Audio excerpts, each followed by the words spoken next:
button, and we're live. Hello, everyone. We're going to talk about metagaming, and I am going to be absolutely seething the entire time. But I will try to be constructively participative in the conversation. Seething? Why seething? Yeah, why Just, seething? no, not really seething. It's just it's a joke. I tend away from metagaming in general.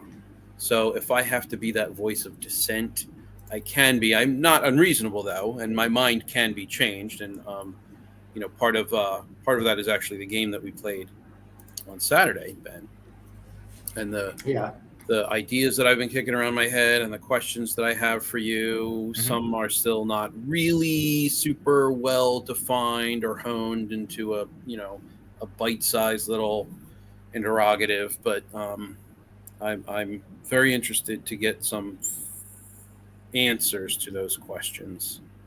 But yeah, Jax, you were the one who brought this up. You came to me and you said, I want to do a stream in defense of metagaming. Yes. And I said, you got it. Yes, you did. So I am going to allow the conversation to unfold as it does. Usually I think I present my opinion first. So there it is. Metagaming is dumb, and if you do it, you're awful. So go from there. Which kind of metagaming do you mean, Bacon? Well, I guess that's kind of a good place to start, right? Like so let's discuss what is metagaming. What do we mean when we say metagaming? When I was looking, kind of preparing for the stream, the most basic definition I found was anything that you do out of character, so just anything you do out of character. So we'll start there. I'm not saying if I agree or disagree with the definition, but I'm throwing that out to start the ball rolling. How do we define metagaming? Wow. I think if that's okay, definition where? Is that a Wikipedia definition, or is that, hang on, you put the link in? It was literally, it was really broad. It's not an academic, it's a Reddit thread. It's not academic. I agree. I think technically, yes, anything that you do out of character is metagaming, right? But there's different ways a player can metagame. They can, if you're playing D&D, God forbid, if you're playing D&D, I would say, I don't like D&D. I'd say if a player is reading the Game Master's Handbook or is reading the Monster's Handbook, let's say the player says, we're fighting 5 skeletons, and then the player immediately picks up the Monster's book to look at their stats. I think that to me that's what I would consider as metagaming, because it's that's negative metagaming, because you can do positive metagaming, because an enemy can show up or an encounter can show up, and you've got one player who's like, I know what that is, and I know how fucked we are, and that can be a positive experience for the players. But if they're like, no, that thing has 25 AC, what do you mean my 28 doesn't hit? And then they get all argumentative over the GM doing, changing the game, because the GM can do that. Rulebook's a guideline, right?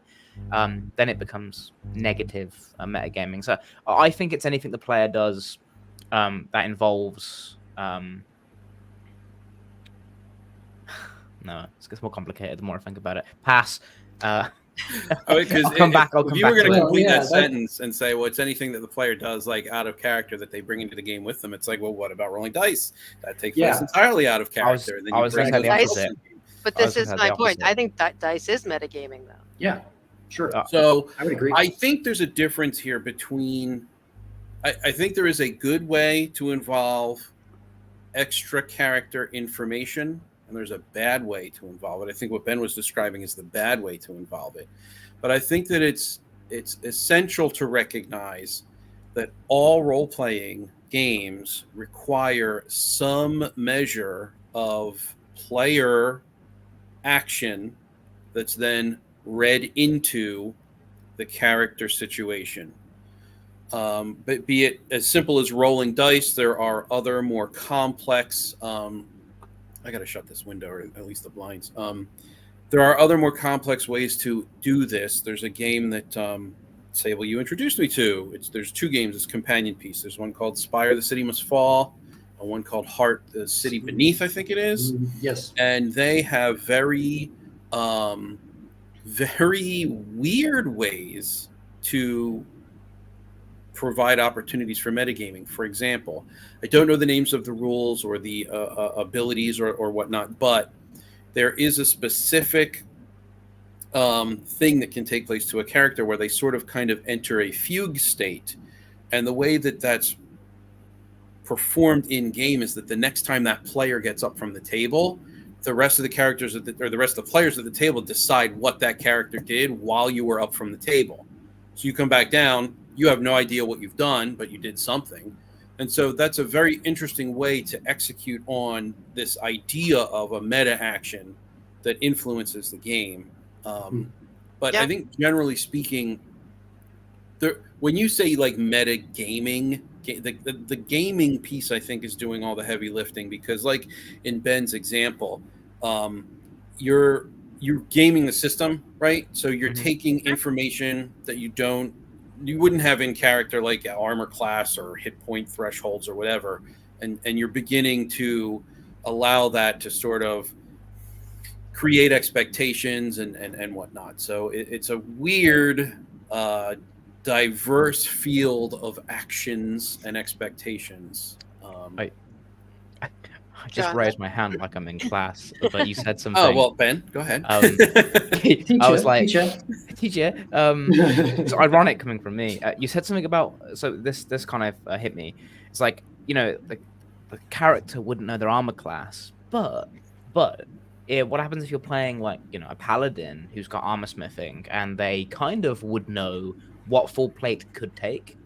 This is it, right? They might not know their armor class, but they're gonna know if they're wearing armor. It's like that should have. It's like you do the anime moment where they hit the guy with a sword and it deflects. And he's like, that attack should have gone through his armor. That must mean his armor is stronger than normal armor. Oh my god, I passed a perception check. It's made of adamantine. Oh no! And then but you could kind of argue that in that essence they're still gaming the system, but they're doing it in a role play, a diegetic way. Yeah. It's acceptable, and I wouldn't be mad with that. Well, sometimes it depends on the flow. There's a certain amount of metagaming that's unavoidable, though, right? Because like for example, one time in one of my D&D campaigns, I know, but in one of my D&D campaigns, our GM sprang a monster on us at like level 5 or something like that. We were all, and he started describing it, and I looked at him like, that's a Bodak, isn't it? Which my character didn't know, but I'm just so familiar with the monster manuals that just the description of it. Same thing happened when he had we were on a ship, and he had 3 eyes open up in the water underneath the ship. I'm like, oh great, Aboleth. I mean, there's just things that you can't avoid knowing if you know the game well enough. And the players are going to figure out the armor class of whoever they're fighting eventually once they bracket the roles. So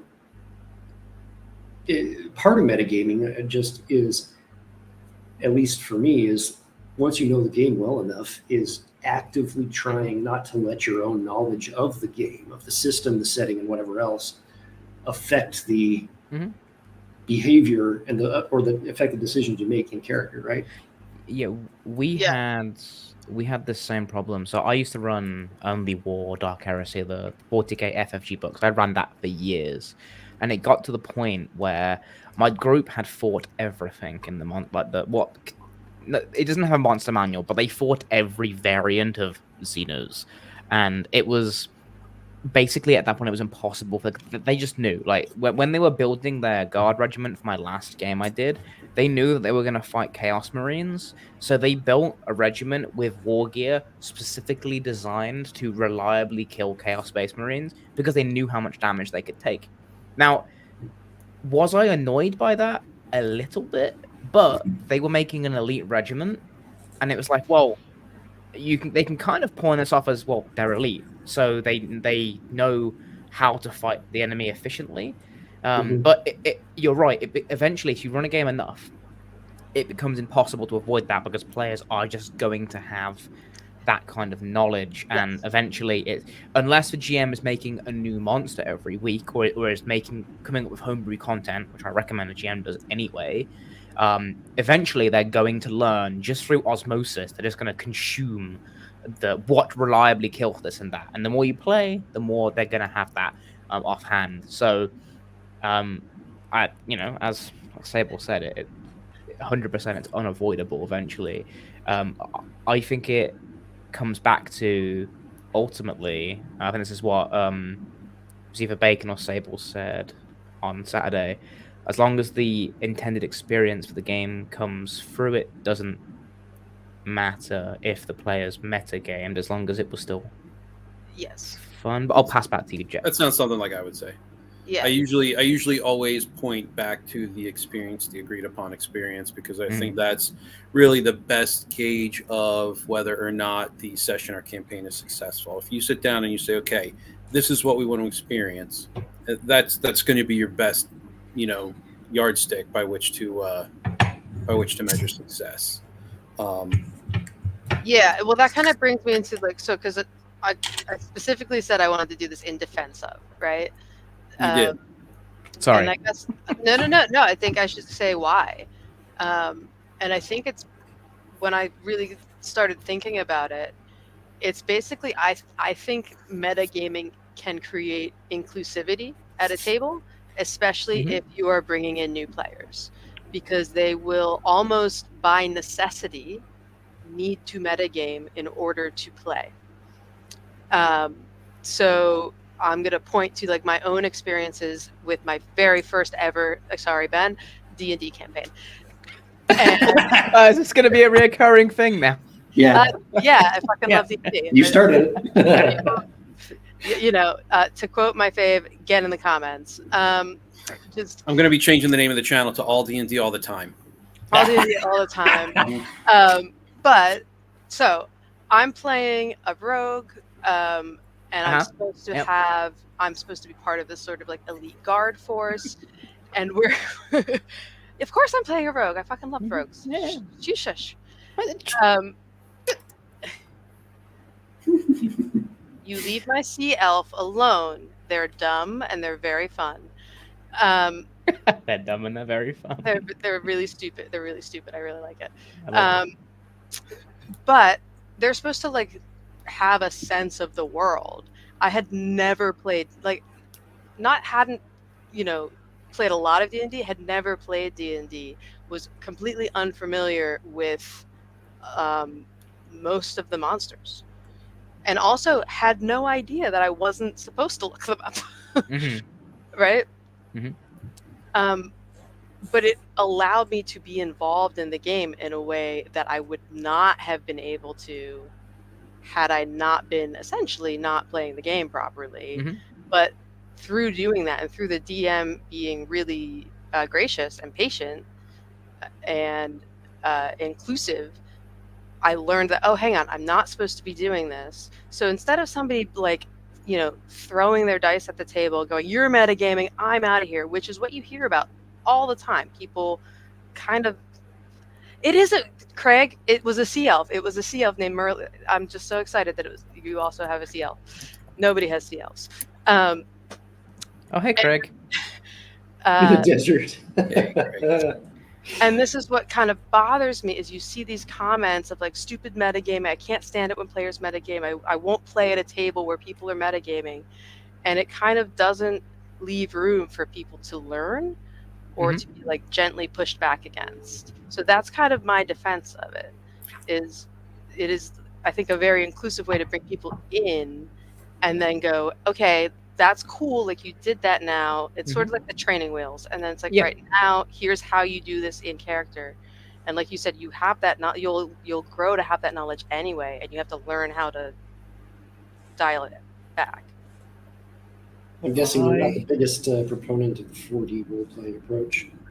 I am not a fan of 4D. I don't disagree with you, but I do think that there is a kind of a partition to erect between the learning game style and then a game that you would play in with, learned role players. I think that there is a lot of permissiveness, and there's a lot of instruction, and there's a lot of trial and error for the learner, because it's necessary. That's how anyone learns. You know what I mean? That's how you learn your job. That's how you learn at school. It's trial and error. It's repetition. It's asking a bunch of questions. It's seeking emulation. It's those sorts of things. Behavioral emulation, I should stipulate. God knows what the word emulation even means in the context of role-playing games. Sable and I have talked about that a bit. It's a mess. But so I do think that there is absolutely a place for that, learner style of game. But that's a different kind of metagaming too, right? Yes. I would say, yeah. Kind of. Is it though?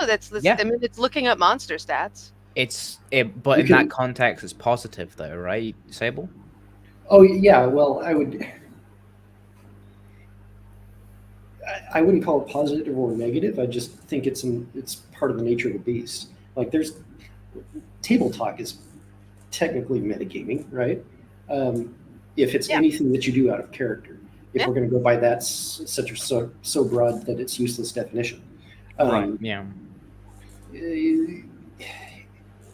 My point is that when people say metagaming, that they are using the same term to address two different things depending on context. And typically when people say metagaming, oh, don't metagame, what they mean is using actual knowledge of the rules to gain an advantage specifically. Or setting to, don't cheat. Like Sid Meier's famous quote, they give the players enough freedom and they'll optimize themselves out of having fun, right?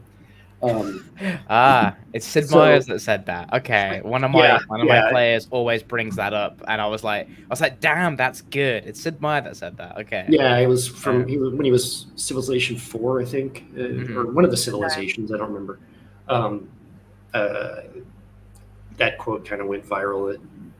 I wouldn't say went viral, but it's become extremely well known in gaming because he was doing an interview about the Civilization series at some point. Anyway. That's neither here nor there, but it's where was I going with that? Okay, so you can use metagaming in that way, in which is usually pejorative. That you're trying to quote unquote break the game or trying to get some kind of an actual trying to beat the game, whatever. That drives me up a wall. But the beat the game mentality drives me up a wall. Go ahead, continue. Misunderstanding. That's a separate topic. Well, I mean, it's tied in though. You can get into the whole adversarial GM. No, it can certainly be tied in. Antagonistic GM mindset that kind of comes from old school, where D&D was a lot deadlier. Well, if I may, on this topic, this thing of sort of trying to win and the GM's role. I think it's if that is happening, if someone is using knowledge to try to gain an advantage, maybe even unintentionally, right? Because you might do that. It's on the GM to push back, but to do so in a respectful way that's still fun and still keeps everybody wanting to be engaged. Because if you push back too hard and too if you shut someone down, they're going to shut down. I have done that in the past where I've said your kind of character wouldn't do something like that, but you're still free to make the decision if you'd like to. So it's letting the players know as well. Really, you wouldn't know that, but give it a go anyway, because as you said, they're still as players we're still humans, and having agency stripped like that is not fun. I mean, we all know that, right? And so if a player does something unintentionally and it isn't going to hurt the spirit of the game, then does it really matter at that point? Well, that's where we get into, are we actually playing a game versus just having communal make-believe too? at some point the rules are there to provide the boundaries that will make the thing fun in the first place. The GM's the arbiter, though.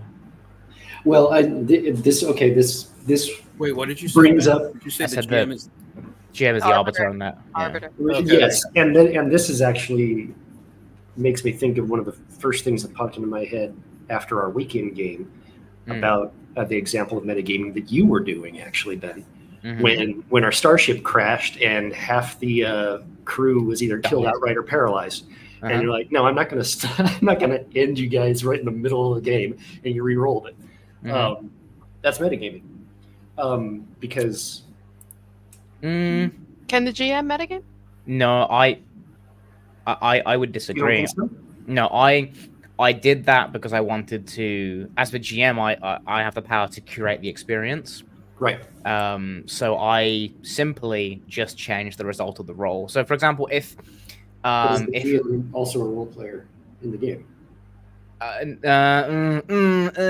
yes and no. When they're playing an NPC, okay. So a GM metagaming would be like having an NPC walk up and being like, "Huh, I see you have 2 health packs in your inventory. Like, I'm fucking gonna know that." I think that's the GM metagaming. But when what I was doing there was if I had a GM screen, I would have rolled those results privately. And Right. I probably would have just fudged the numbers to avoid you guys dying. But because Foundry is lovely and automates, I was hoping that it wouldn't kill you. And unfortunately, 3 of you rolled above 65 on a D66 because that's what 64. Sorry, that's what it takes to kill you. So we just got unlucky. But I don't think I was necessarily metagaming. I think it felt like that because you all saw the result and you saw me change it. Right. In that moment, the illusion was broken, and I was like, nah, change it.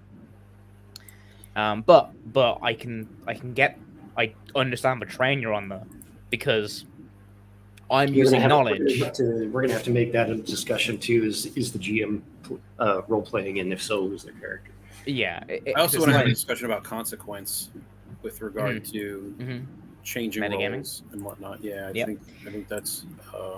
Well, the GM needs to, it's the same with boss fights, right? So when the players are encountering a boss enemy, or the players have been hunting an enemy, or an enemy has been hunting them, if the enemy knows everything the players have and all their gear straight away, then it feels like the enemy is cheating. And that I feel like the GM is using metagaming to get a tactical advantage. The GM has to play their enemies or their bosses intelligently, but not cheat. So you have to almost handicap yourself a little because you know that there's a guy with a rocket launcher, or they've got a paladin with like a bazillion AC, so you're gonna have to hit them with like a dex saving throw or something. But the enemies aren't going to know that, at least not initially. So you have to design your encounters to kind of play into that, have the enemies realize, oh crap, we actually can't kill this paladin with their full plate, let's shoot them with a fireball instead. Then it feels organic and the experience still feels satisfying. But if the enemies show up and they're like, yeah, we're going to use nothing but bowlers and tripwires because we know it's going to kill them, then it's not fun, right? But the GM the GM has the luxury of that push and pull, but they also have the responsibility of the metagaming, because sometimes maybe they're fighting, I don't know, a squid monster that can see into the future and knows what they have, and that's the gimmick of the fight. So in that instance, it would make sense, right? But yeah, I think what we're describing here, or what you're describing, is it's kind of metagaming as it pertains to the adversarial relationship between GM and player, or the antagonistic, potential relationship between GM and player. So if you're a player or a GM and you're seeking to gain an advantage over the other through metagaming, then it feels a lot less adversarial and a lot more antagonistic. Yeah, I would agree with that. I've definitely had that pushback in the past where my players have fought an enemy that knows a lot about them. This is why I brought it up, because I've done it wrong before, and my players have been like, "How the fuck does he know that?" Or why are we getting ambushed so hard? Or why are they doing so much damage? It's because I'm upping their damage so I can hurt them. And it's at that point, it's like, then it becomes a I'm trying to win scenario, and you have to make the players enjoy, and you have to beat them intelligently without metagaming. So it's interesting because this is the opposite end of the spectrum. This is the GM cheating, and the GM technically, as we said earlier, technically always metagames, right? Because they know everything. Yeah. So when they're playing the enemy, when they're playing the NPCs, when the GM is playing for the experience, they're metagaming, and the GM has to very carefully use that. But to go on with Jack said earlier about how if you're playing a new game, metagaming is actually a good thing to do. On Saturdays, I do run a game with some friends who have never role played before. When they were fighting some enemies, I did tell them, I was like, they're like, oh, why is it absorbing so much damage? And I'm like, oh, it's because it has this talent, and it can soak extra damage. So I was explaining how the bosses worked for them, because in this game system as well that I'm playing, when they die, they don't die, they just respawn. Because I want them to like have fun learning how to play TTRPG and how to role play. So I've taken away death as a consequence. Well, they gender swap when they die, which was dead fun the first time it happened. And then the second time, then the third time. We had a character gender swap 3 times in a boss fight, actually. It was really funny. But there's no consequence, really, other than that happening. So they can just play the game and they can learn. And it's like playing a tutorial game, essentially, because they get to understand how... Because the individual, she hasn't played tabletop before. So they don't get... I get actions, or I can only move so far, or I can do this, or I can do that. And it helps. It's a nice and comfortable way to ease into a game where they get to play, they get to worry about the consequence of missing their attack or dealing damage, but also tutorializing how things work for them. And in that instance, I don't mind it. But if I did that on Saturday for the horror game I played with you guys, would have ruined the experience completely. Right. Yeah. So I think the more I think about it, and the more I experience it, and especially through that game that we had on Saturday, the more I feel like horror games in particular are a very different beast. Yes, absolutely. To standard role play. Maybe we need to differentiate the types of metagaming and say that they're like passive metagaming, which everybody does all the time, and active metagaming, which is trying to break things. Yeah, no, I agree. I think if the players are using it to cheat, because that's how I see metagaming. I see it as a player trying to cheat. And I know you can't really cheat, but it's the spirit of the game, right? Right. Yeah, you're violating the social contract, the implied social contract. Exactly. Yeah. Yeah, I think what it comes down to, my issue is it's something that can be thrown out as an accusation that it's really hard to defend from. And I think it's because everyone does it to a degree, right? And the second someone, I just think that if someone's using it to cheat, that's an issue, and the GM should kill them. Like that's just rocks fall, you die. Can we get that in character? The character, I'm gonna get that in a soundbite. The character, yeah. You're metagaming. Jack says you die. to the no, but like, but that would be. I mean, that would be my approach as a GM, and as a player, it would be like, no, I'm going to rely on the GM to sort of handle this, because it's like, okay, like all right, you're going to cheat. We're going to throw a lot of shit at you and see what happens. And, kind of basically, if they're going to cheat, not exactly cheat back, but just push back on that, because they're going to fall down on their own trap. But yeah, I've lost the thread because I got so caught up in saying that we should kill people. But in game, I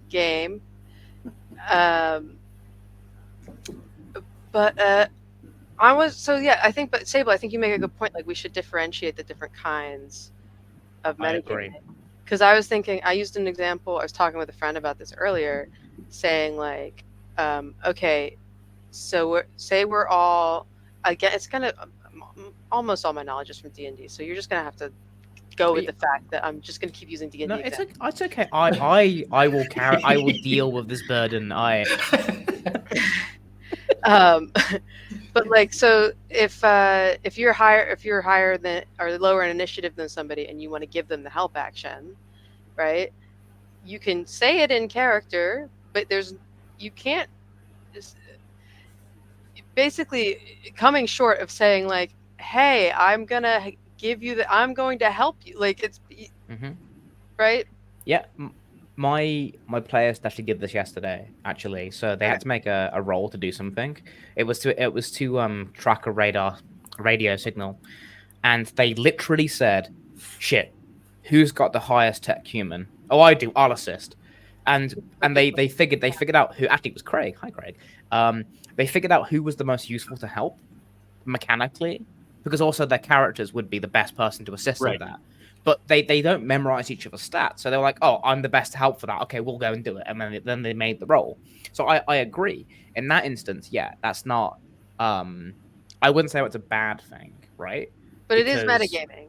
It's yes, absolutely. Is it metagaming though, or is it not just it's a more brief conversation between characters, right? Because you assume that in the moment they're discussing, hey, who can help, who can do this, and they have a conversation, but it's more expedient to just be like, okay, do you have the skill? Okay, let's do it. So I mean, like, right? It's kind of like a dice mechanic, right? Where yes, it is taking place out of character, but it's essential to the game, and you know, I think there's a lot of I think there's really a lot of room to sort of establish definitions between the different types of metagaming. What really is metagaming? Is everything that happens out of character metagaming? If that's the case, then yeah, okay, it all is, including rolling dice or drawing a card or that sort of thing. Don't know where I was going with this, so we'll just end there. That could actually tie, though, into the discussion of time in RPGs as well that we had a little while back. Because when you're eliting, I don't actually know how to pronounce that word, eliding, E-L-I-D-E, right? When you omit something. When you're eliding information that, like, say, for example, this is something that everybody has done at the table many times, if you play RPGs at all, where you make a roll or you investigate something and you get some sort of information and the GM describes it to you, and then you turn around and say, I tell that to all the other characters. Yeah. Right? Because unless it is for some reason important for the way that your character would impart that information, or perhaps they would, that they would misinterpret it in some way, or maybe they want to leave something out or change that information, there's no reason for you to sit there and role play telling the table everything the GM just told you. Yeah, because context matters. Yeah. So, so what you're doing is, in some ways, metagaming is time compression or time expansion. Yeah, just like when you roll dice and as soon as they hit the table, time stops in world, right? And not unless you've got missiles coming after you. But depending on how light on its feet the system is, that can be very, very quick, which is what makes the Alien RPG so fun. There's no math involved. It's just roll a big old freaking handful of dice and see what sixes pass or fail. And so it's very quick. It's like bam, okay, got it. Bam, oh, didn't get it, and then you go right back to it. But it's still, as soon as the dice hit the table and you lean over and look at them, and for that moment, however long it is, time freezes in the game world, and then picks back up whenever you have determined what the result's going to be. So I have a question, I think, for Sable and Bacon then. Because I think I'm not taking questions right now. Oh, sorry. Just Sable. But you guys have have some experience, at least both of you, with 4D, right? Yes. Bacon does. It's not much experience. Here's the thing. I don't want to. I'm curious.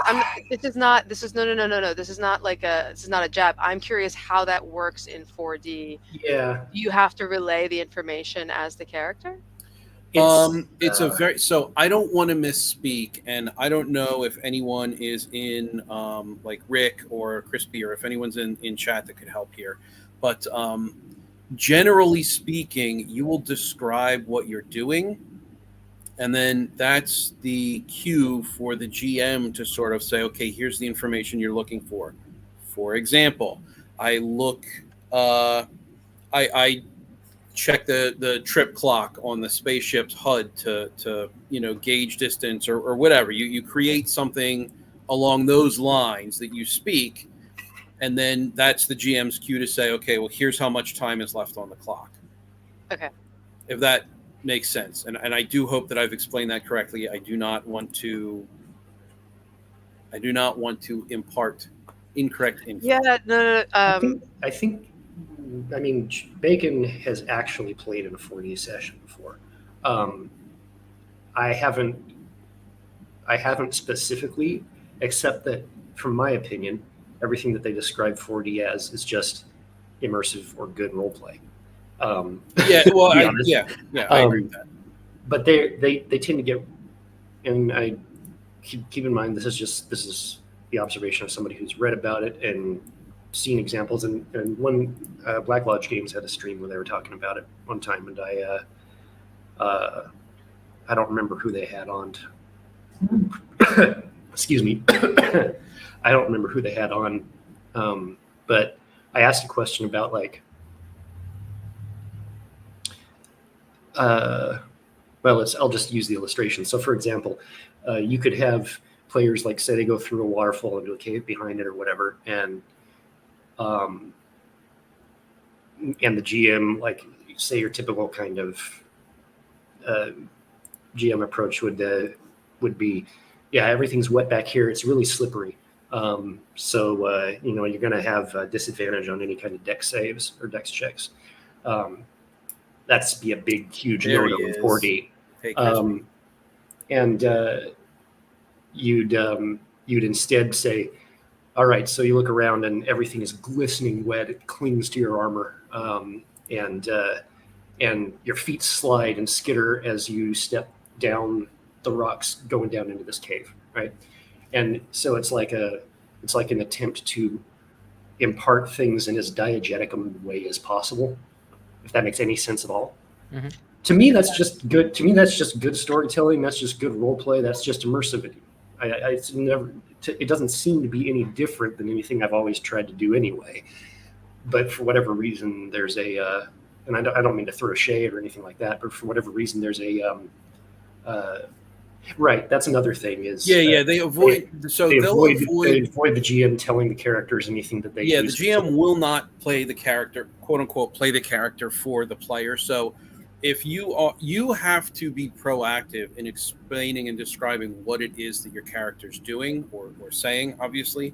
And so the GM will only ever respond to what you say that you are doing, right, rather than saying, oh, well, I want to, I don't know. Let's say, well, I'll take the example on Saturday. This is not something that happened. It's just fresh in my mind. So I'm going to say, okay, I want to pilot the ship. And then if Ben were to say, okay, you sit in your pilot's chair, you get comfortable, you do this, you do that, like those sorts of things, they tend to avoid. They want to allow the player to have as much agency as possible in their character. And Christy, please do feel free to correct me if I misspeak. I don't want to misrepresent the that's the thing. Style. But it in a way it's to an excruciating. Like some of that kind of stuff did happen in our game on Saturday.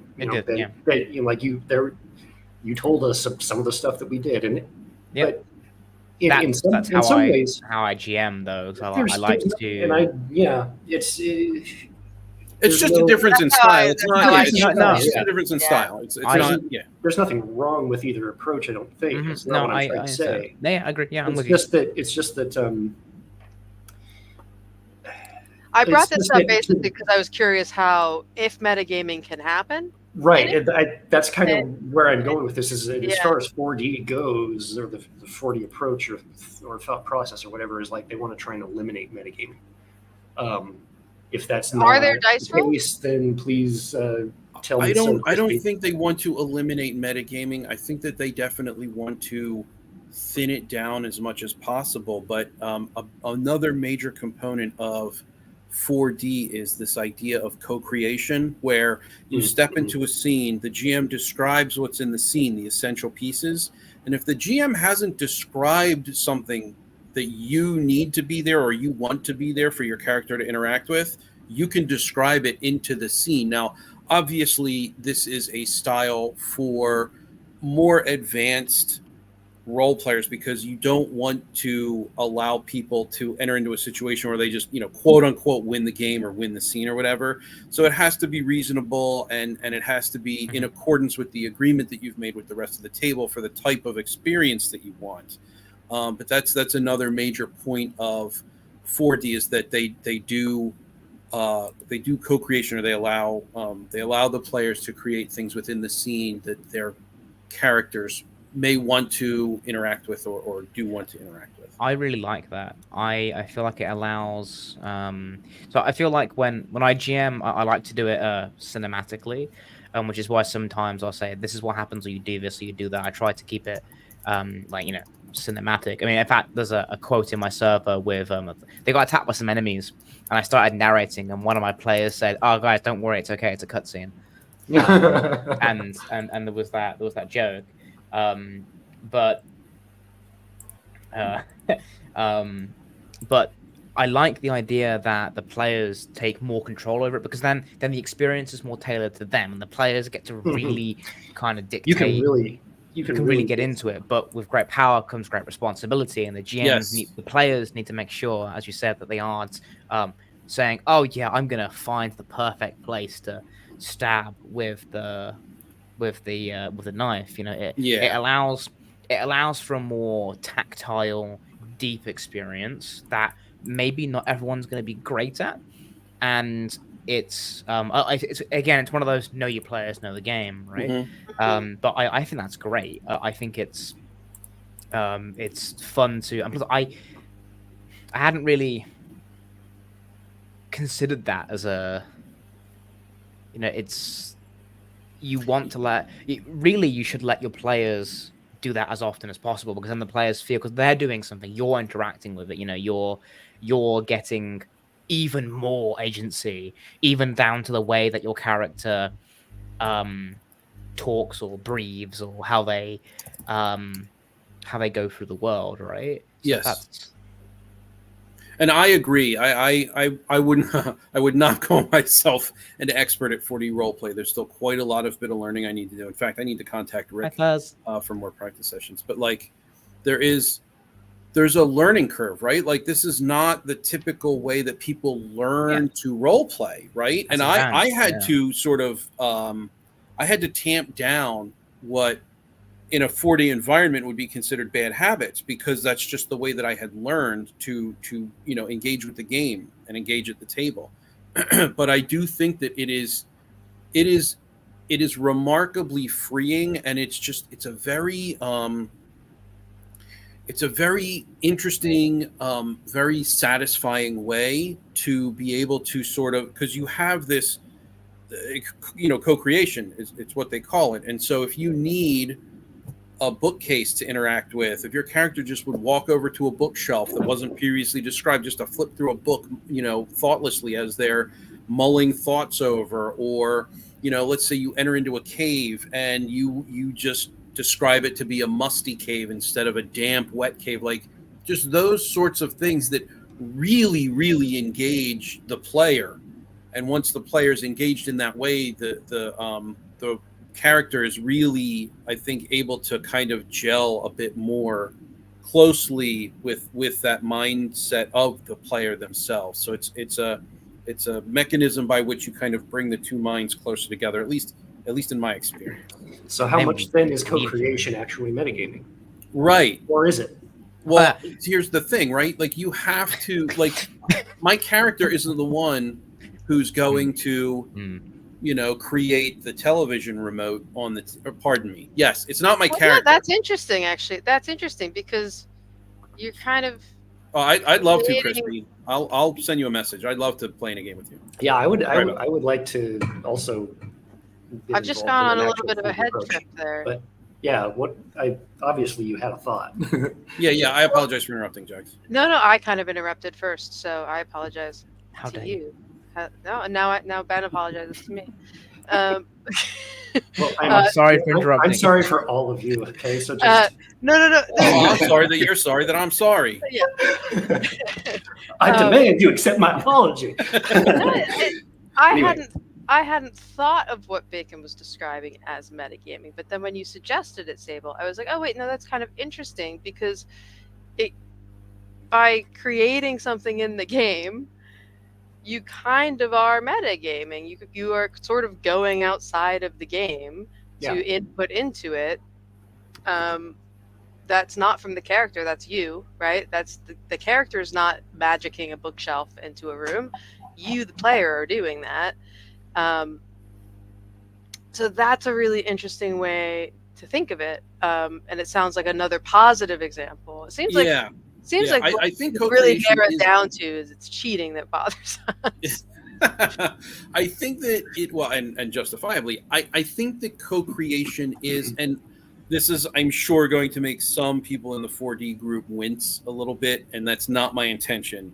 But, insofar as we are describing metagaming as an external player read-in to the imagined space and your character, co-creation is a type of extremely positive metagaming that I can't really appreciate anymore. I think that it's a fantastic style of role play, and I think that I definitely, Crispy, like I said, I am definitely going to message you. I'm definitely going to seek you out. I would love to play in a game to sort of just bring myself up to speed, because it's a fantastic way to play. I think it's a really, really fantastic way to experience the game. And there are games that build that in too, right? Blades in the Dark comes to mind most prominently here, where like the mechanics are actively built to tell the players to metagame. That's what flashbacks are. Yeah. That's what the equipment is like. Are you lightly equipped? Are you medium, standard equipment? Or are you heavily equipped and loaded for bear? And that gives you a certain number of item slots. And those are not even declared until the situation comes up in which you use one of your items and describe how, and tell us what the item is. And from that point on, it now becomes that's like Schrodinger's. It's like Schrodinger's inventory, right? And Crispy, I knew that I was sort of treading on thin ice when I said that. I think that insofar as we're discussing this particular term and how we've decided to define it for this conversation, it kind of fits. But I am very happy to say that co-creation is its own thing apart from metagaming. So I don't want you to think that I'm like, trying to shoehorn something. Just for the sake of this conversation, that's kind of what we're calling it. And I agree with you, Sable. And even like I know the Jax thinks it's the poorly named Troll Babe game. I'm not such a big fan of the game or the name, but like there is mechanics within that game that say, okay, now sit down at the table and discuss what you want to happen in the scene. And so, like, speaking to your point, Sable, there are games that provide for that in the rules. It's codification of that type of metagaming. But I mean, in Blades in the Dark, it is co-creation by its nature, but it is also specifically metagaming insofar as you're pulling out of your ass essentially whatever it is you actually need right in that moment. Mm-hmm. But that's that's what the game is designed for, right? Yeah, it's how it's meant to be played. It's so you're not cheating, you're not breaking it. It's like in every in like a Hollywood movie when they like break into it's like, oh, and we just happen to have this expertly useful tool for this exact moment, and it's part of the experience. I think metagaming is only negative when it isn't designed, like it isn't a part of the encounter, or it isn't something the GM actually wants the players to use, or the system doesn't want you to use. So maybe we should call it, instead of like active or passive metagaming, although those could be things, maybe it's positive and negative metagaming too. Well, I think there's definitely passive metagaming. But I think passive metagaming is mitigated by roleplay experience. The more experienced you are as a role player, the less likely you are to to trust your metagaming urges, Right. and the more you are likely to just role play and Jesus take the wheel, let the GM just run the experience. Because if you have a good GM, they're not just going to meat blender you the moment you do something silly, but there will be a consequence, right? And then that's part of the fun, right? Right. Rolling a nat 1 is way more fun than rolling a nat 20. Well, yeah. Well, it depends on the player, Most of the right? time. Most of the time. I have all the most players... memorable moments are when something goes wrong. Always, that's always the case. Statistically, players memorize or have their fondest memories of the games when their player characters die. Yeah. But some people get off on having high damage numbers, or killing the enemy, or executing something, or being pivotal to a moment. They get off on those like, I did really well. And then some people, Craig, if you're still here, remember that one time that they got executed by plasma rifles and had to pay back their, they got the bill for their new power armor. Take care, Chris. Thanks for stopping by. Yeah. I think metagaming is... I don't think it's a problem. I think it's something that exists in the play space. It's always going to exist because it's not a video game where you aren't going in blind necessarily. Because the video game, until you've played it once, you aren't gonna know how it works, or unless you've done like Googling or how the game works, you aren't gonna know how it works. Plus the game's mechanics are a bit more disguised. You have to do a bit more digging to kind of figure out how games work. But inherently, a TTRPG is paper based. And it's it can be paper based, and you'll play it with a book, and it's up to the GM and the players to interpret the rules of the book. And the players are going to have to read that at some point. And some systems have the GM section and the player section all in the same book. The one thing I like about D&D is how the GM book and the player book are separate. So you can give them the player book, and there is no, chance that they're just going to spy at the back book. Actually, anecdotal story. Years ago, in a 40k game that my friend Joe ran, we fucked up really bad, like really, really bad. And our Inquisitor was really angry with us, and they were going to come down and kill us. And we got wind that an Eversor assassin was being sent to come kill us. Now, I at this time was also running a game of 40k, and I know the stat block on the Eversor assassin, and let me tell you, that thing will solo a party. And I'm pretty sure I said that. I was like, that thing is going to murder us. I was like, it's got 80 agility, like a natural 6. That thing can cross the map in half a turn. And do you know what silenced me and stopped me from looking at the back of the book? The GM said, each time you talk about its stats, I'm changing them. And I shut up real quick. Because I knew it was scary, but he had the point. He was like, that wasn't really a relevant thing to bring up. We all know, like, in the universe, how scary those things are. Doesn't matter how mechanically scary it was. Turns out it was never going to show up anyway. I think it was just a nudge to get us going in the right direction. But I did metagame in that instance, because I was like, that thing's going to kill us because... And then I gave evidence as to why that thing was going to kill us. So in that instance, yeah, as a player, I metagamed, and then the GM playfully was like, well, I'll just change its stats then. So it's still a, there's always going to be metagaming. I think it's how the players use it, and if they choose to or not to act on those instincts. If a player really wants to keep their character alive in a situation, and they're really attached to their character, they might start to more aggressively, passively metagame to do things that's going to keep them alive or help them win a situation, or is going to help them engage in the game for a bit longer, or let them do something with a bit more impact. And also, where is the line? Once again, we're back to the idea that the better you know the system and the setting, the more that's just part of how you play. You can't avoid it. Yeah, exactly.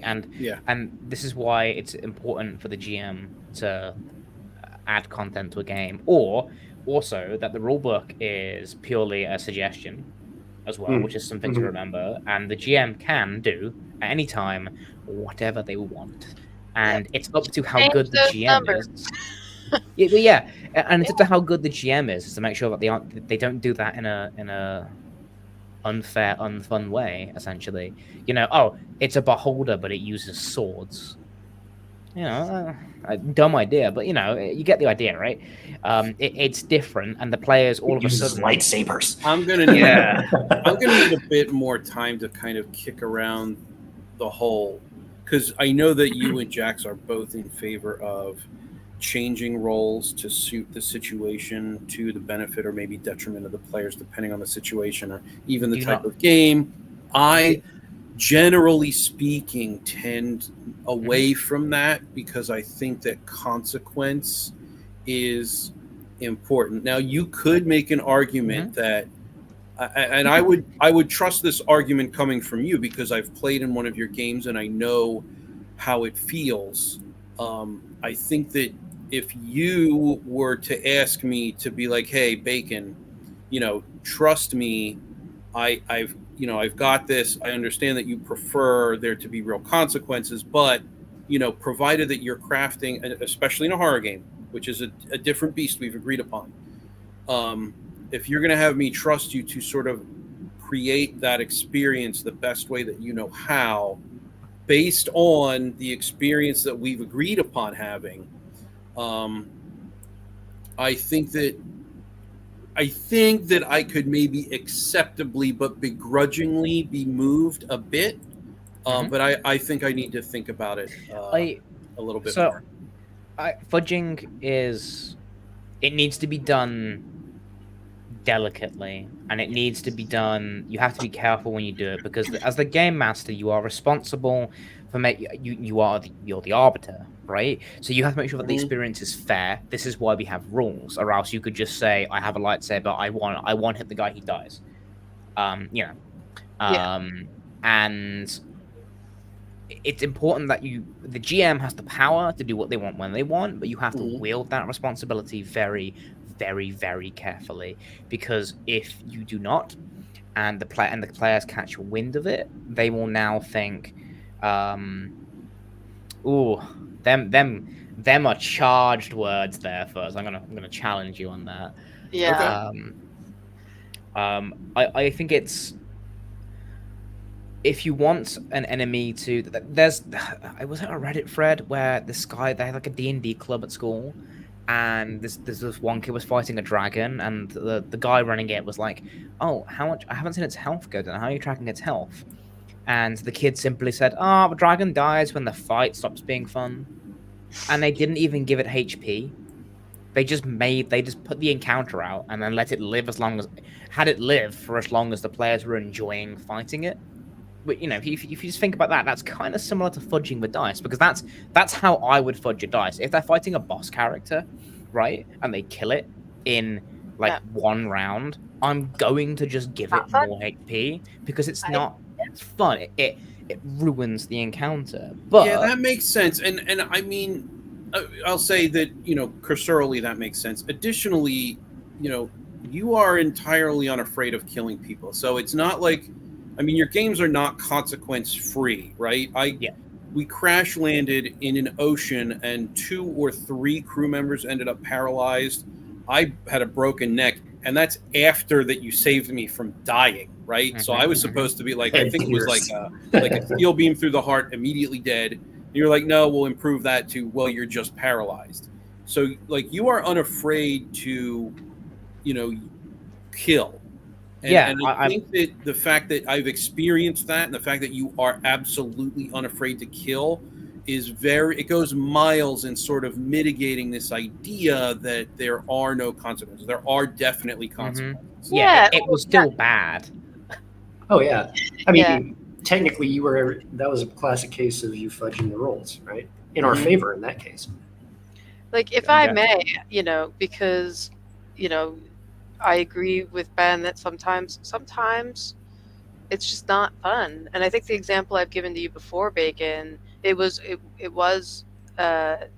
one of, I think, my first time GMing, and we got to the encounter, and my big bad rolled a nat 1 for initiative.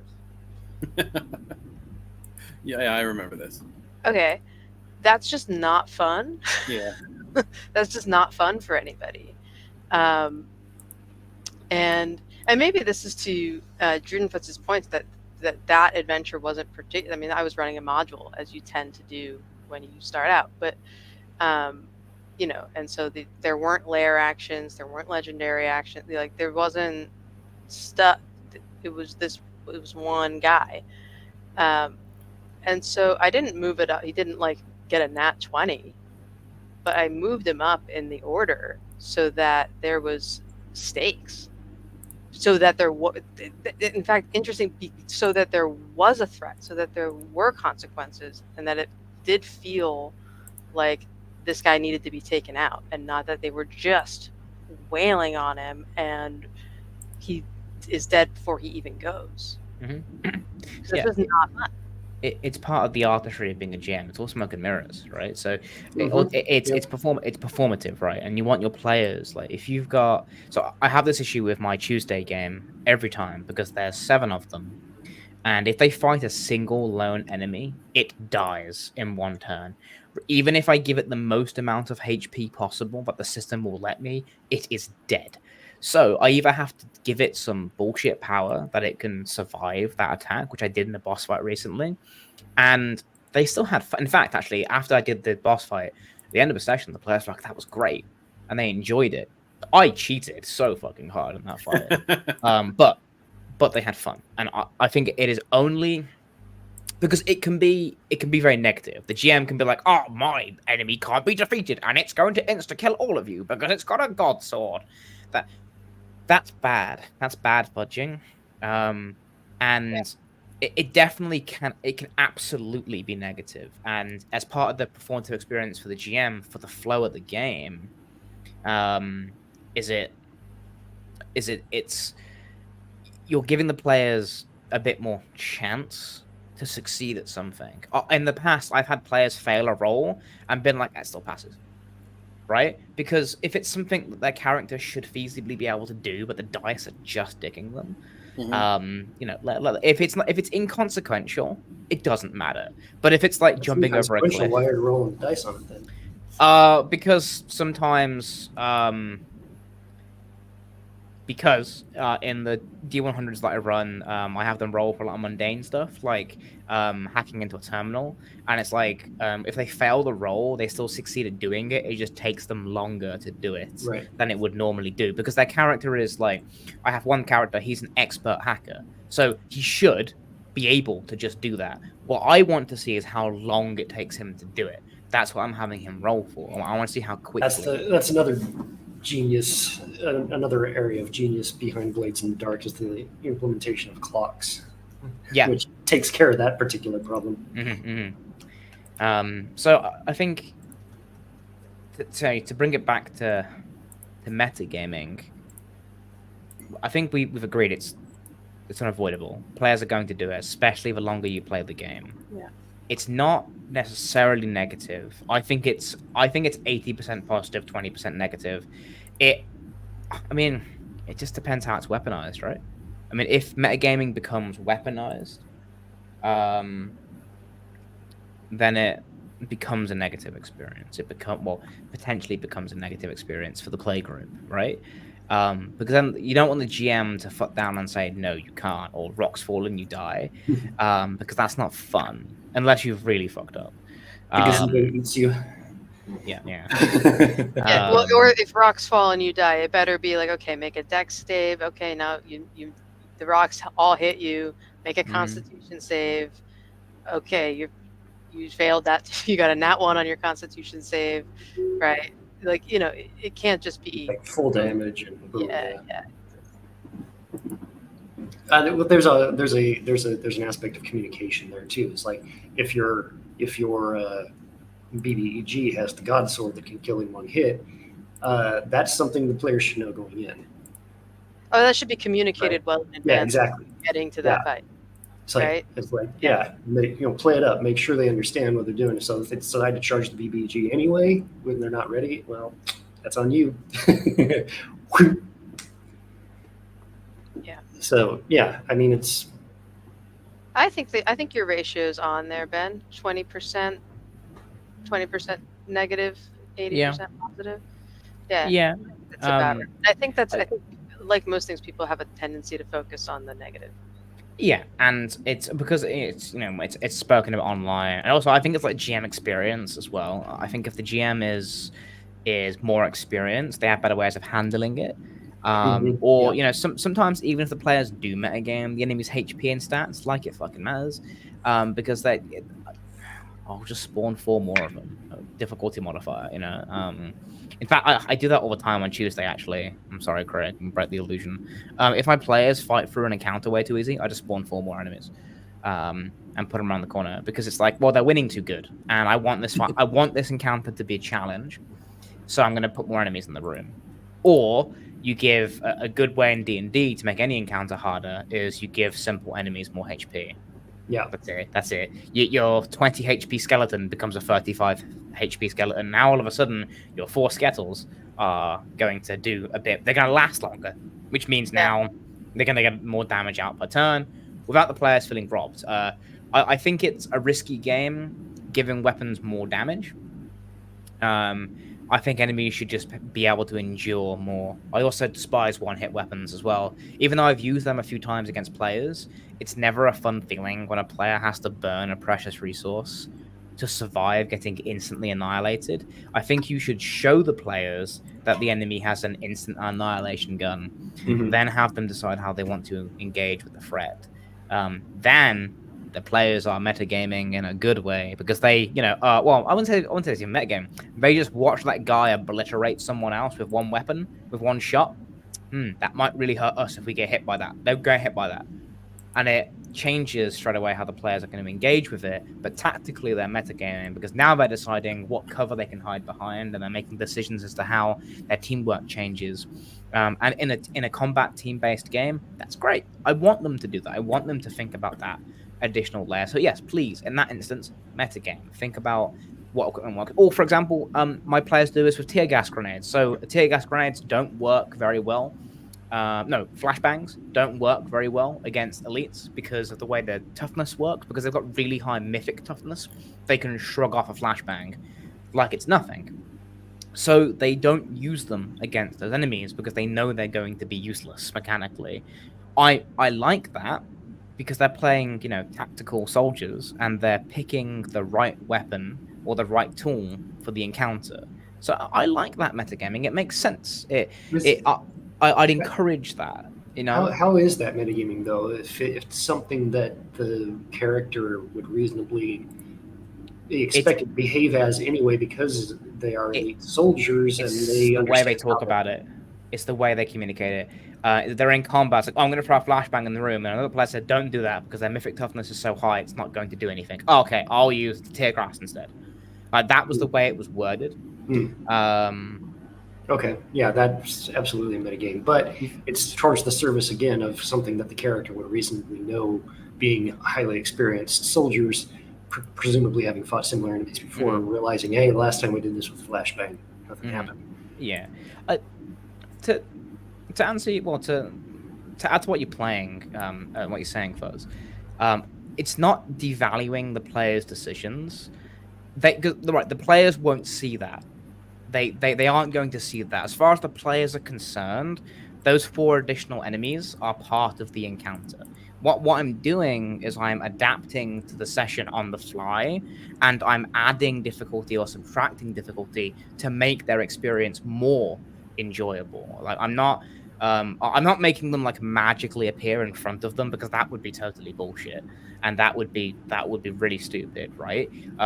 Video games do this all the time. Oh, yeah.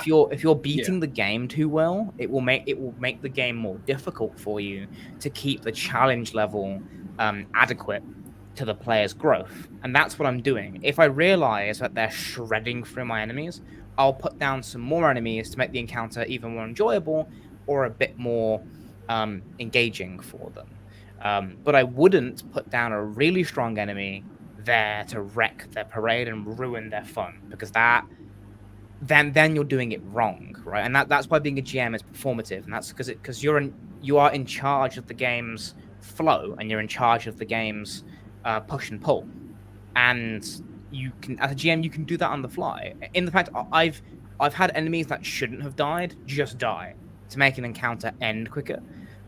or I've had things just go in the player's favor more to get them to a bit I want them to be at. I believe if you're just leaving the game down to the dice, which you can do, there's a little less artistry to that, I would say. It's a different style. That's more like the Black Mirror or the West Marches style, right?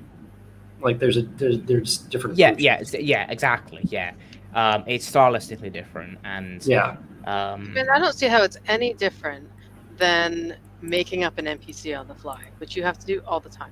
Yeah, that's the same. And I think there's a layer of conversation here that we haven't really discussed, and that's what the player knows. Yeah. And what they know and what they don't know.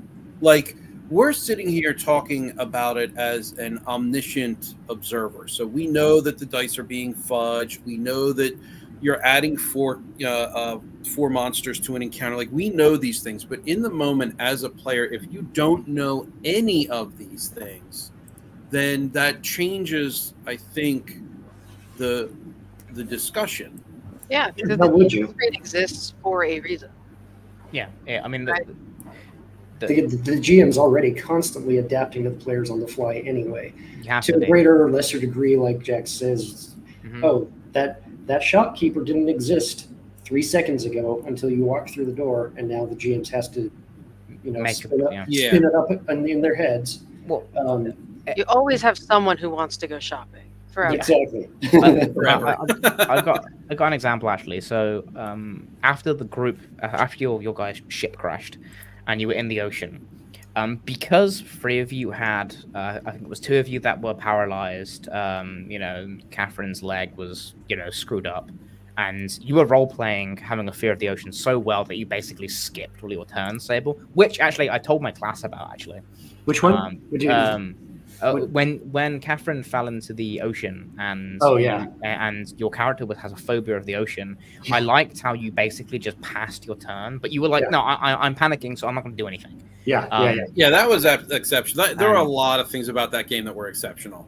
But what I did there is I was supposed to spawn 1 necromorph per group, and I was going to have you all have your own necromorph to fight, but because you were all and it's kind of like pulls the illusion away, but I only put 1 down because you were all very, very screwed up health-wise, and with the system, I know that all it will take is 1 bad roll for that thing to instantly kill any of you. And at this point, we'd already decided, Bacon said that he wants to come back for another session, and we decided that we wanted to keep the game going. So I was like, well, I'm going to prolong the game a little bit, so I didn't want to up the chances of insta-death execution on this planet in the ocean. So I just ramped the encounter down, and it still made it stressful, but it was adapted for. Made it stressful. I was talking to Jax about this earlier in the week. It was missile barrage on top of crash landing on top of necromorphs underwater in our limited oxygen EVA suits. Like, it was, there was so many clocks ticking like down. I didn't, when we first spoke and we were talking about horror games and you were talking about sort of layering in the stress to count on the players making these poor decisions in the moment because they want the stress to end, I had no clue. Like, I understood the words you were saying. They made sense.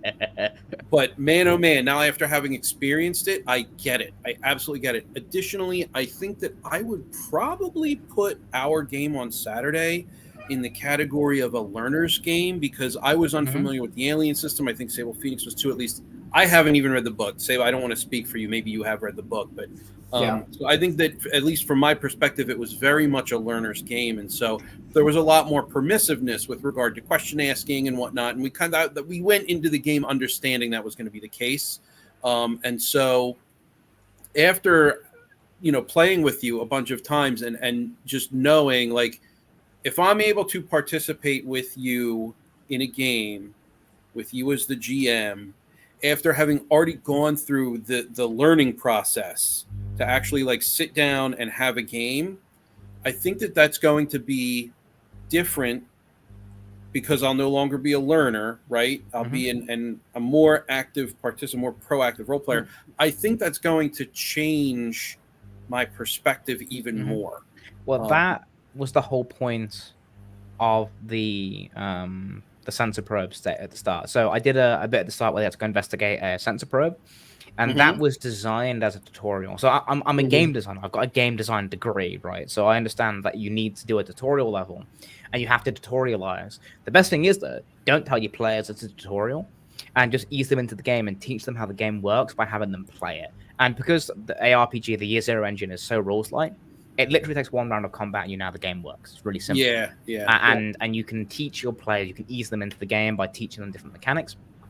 And that way, it's like, well, they're going to start thinking about how they can use their character mechanically, and the tools they can use, get the group to communicate with each other, and just, to bring this back to metagaming, before I, go off on my soap opera like I normally do.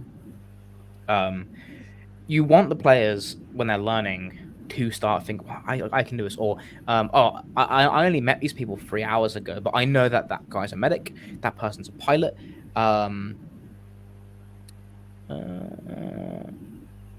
Subscribe to more of a School of Hitchcock or Surprise. Let's say roll in the open. Yeah, so it can have both effects, Fuzz. So rolling out in the open and showing the players like this is what's happening without the GM changing it also has an added reaction of suspense, because now the GM isn't pulling their punches regardless of what happens. Whatever happens, and if that thing kills you, it kills you. And back when I was a GM, I actually used to give my players a choice. I would say, hey, look, I can roll behind the screen and I can help you if that's the kind of game that you want, or I can roll out in the open and whatever the dice say stands. So I would give them the choice, because it's really a matter of the experience that they want to get out of it, right? Like if they don't want to play in a game where I am capable of fudging, I get it. We won't. I'll roll all my dice in the open. You know what I'm rolling, but whatever the dice say stands. At the same time, though, that's because the GM is the one who has the screen and all the information behind it regardless. That doesn't mean you don't fudge or that you can't fudge.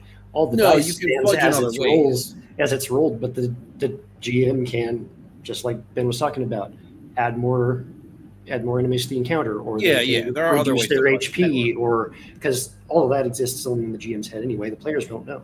The GM can metagame for the experience, right? And the players can metagame passively. Okay, passive metagaming, active metagaming, and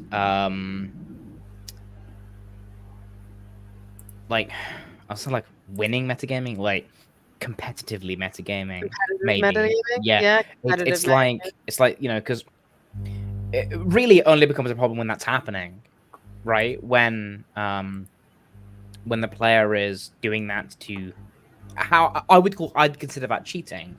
It's not cheating. That you can't cheat in a TTRPG unless you say your weapon does 1 million damage, but then the GM will challenge you on that, right? It's they should. The GM should know all the rules. But it goes both ways, you can let your players fudge something, or the amount of times I've just said, yeah, you kill it, tell me how it dies, even when it's not dead, and it's like, and it's allowing your players that extra, basically. I think metagaming good. I don't think I would have said that a few years ago when I was getting into GMing, and I was more rules as written. Like I was a rules as written. It's like, no, the rule says you can only do this, so you can only do that, and you eventually realize that ain't fun. Right. It's like anything that you become more and more competent at, you become more and more comfortable with, and once you know the rules, and in this case, I'm not talking about system. I'm talking about the rules, like the unspoken rules, the subconscious rules of role playing. Then you become more comfortable in pushing the rules, or altering the rules. Like it's like Picasso, right? He spent a bunch of time learning traditional painting and was actually very good painter of the standard. He's got some of his early works that look like a Renaissance master or something like that. Once he knew the rules, once he understood the functions of why you do things the way you do traditionally, then he starts going into cubism and breaking the rules. But you have to know the rules. You have to internalize the rules to a point that you can now break them in interesting ways and not just make a complete mess. And I did that several times on Saturday. It's like you have to. Oh yeah. Once you know. Again, and this all comes back to the root cause of everything is the player experience. And here's the other thing too, is that if you've been doing GMing and if you've done that kind of thing, then you can pick up a lot of the times when another GM is doing it to you, but it doesn't ruin this. It doesn't, because I could see what you were doing, man, and it was great. It was one of the things that made that game so superlative. Is I'm sure I didn't get everything, but I could tell some of the things that you were doing as you were doing them, and they were perfectly timed. I said after the session, I was blown away by how perfectly timed some of the stuff that you did was, just to keep things going. Yeah, and it's in that kind of horror game direction. Really, I noticed as well, and this is like the questions that I have that aren't really topical to this discussion, regarding pacing and tone and when within a scene to give the players the freedom to do what they want with their characters versus when you just apply that sort of chokehold. And so I could sit here and I could guess, like, I'm fairly certain that as soon as we jumped, you knew we were going to be attacked. Yeah. The way that you made the attack so imminent and so absolutely vicious, so as to like completely blot out from our minds any concern with where it's coming from. And there was that concern initially, and we did get on comms and we did try to sort of contact anyone, but that was just immaterial. We were in the heat of a battle. We needed to perform evasive maneuvers, the crash land, and then the necromorph after that. Like, that's obviously all clearly plotted. It's all clearly plotted. But it was so incredibly effective, and it's things like this are really going a long way in helping change my mind with regard to prep versus I'll call it prepping versus pantsing versus prepping, and pantsing is a borrowed term, but it's like prepping plotted beat versus just kind of going by the seat of your pants, not really doing a lot of prep. And one's more geared towards sandboxy, but there were sandbox elements in the game. I just think that horror games are now, I think, necessarily their own animal. I think that there's I think that there's something to that. To pull this back, that's what crossed my mind. Imagine this: you have kids, right? You got 2 kids, and you play D&D with them, and you want your kids to have a really fun D&D fantasy experience. You're gonna let them metagame all they want, right? You're going to let them know how the game works. You're going to let them know. I was like, oh, if you hit that skeleton once more, it's going to die. But I'm talking like young children, right?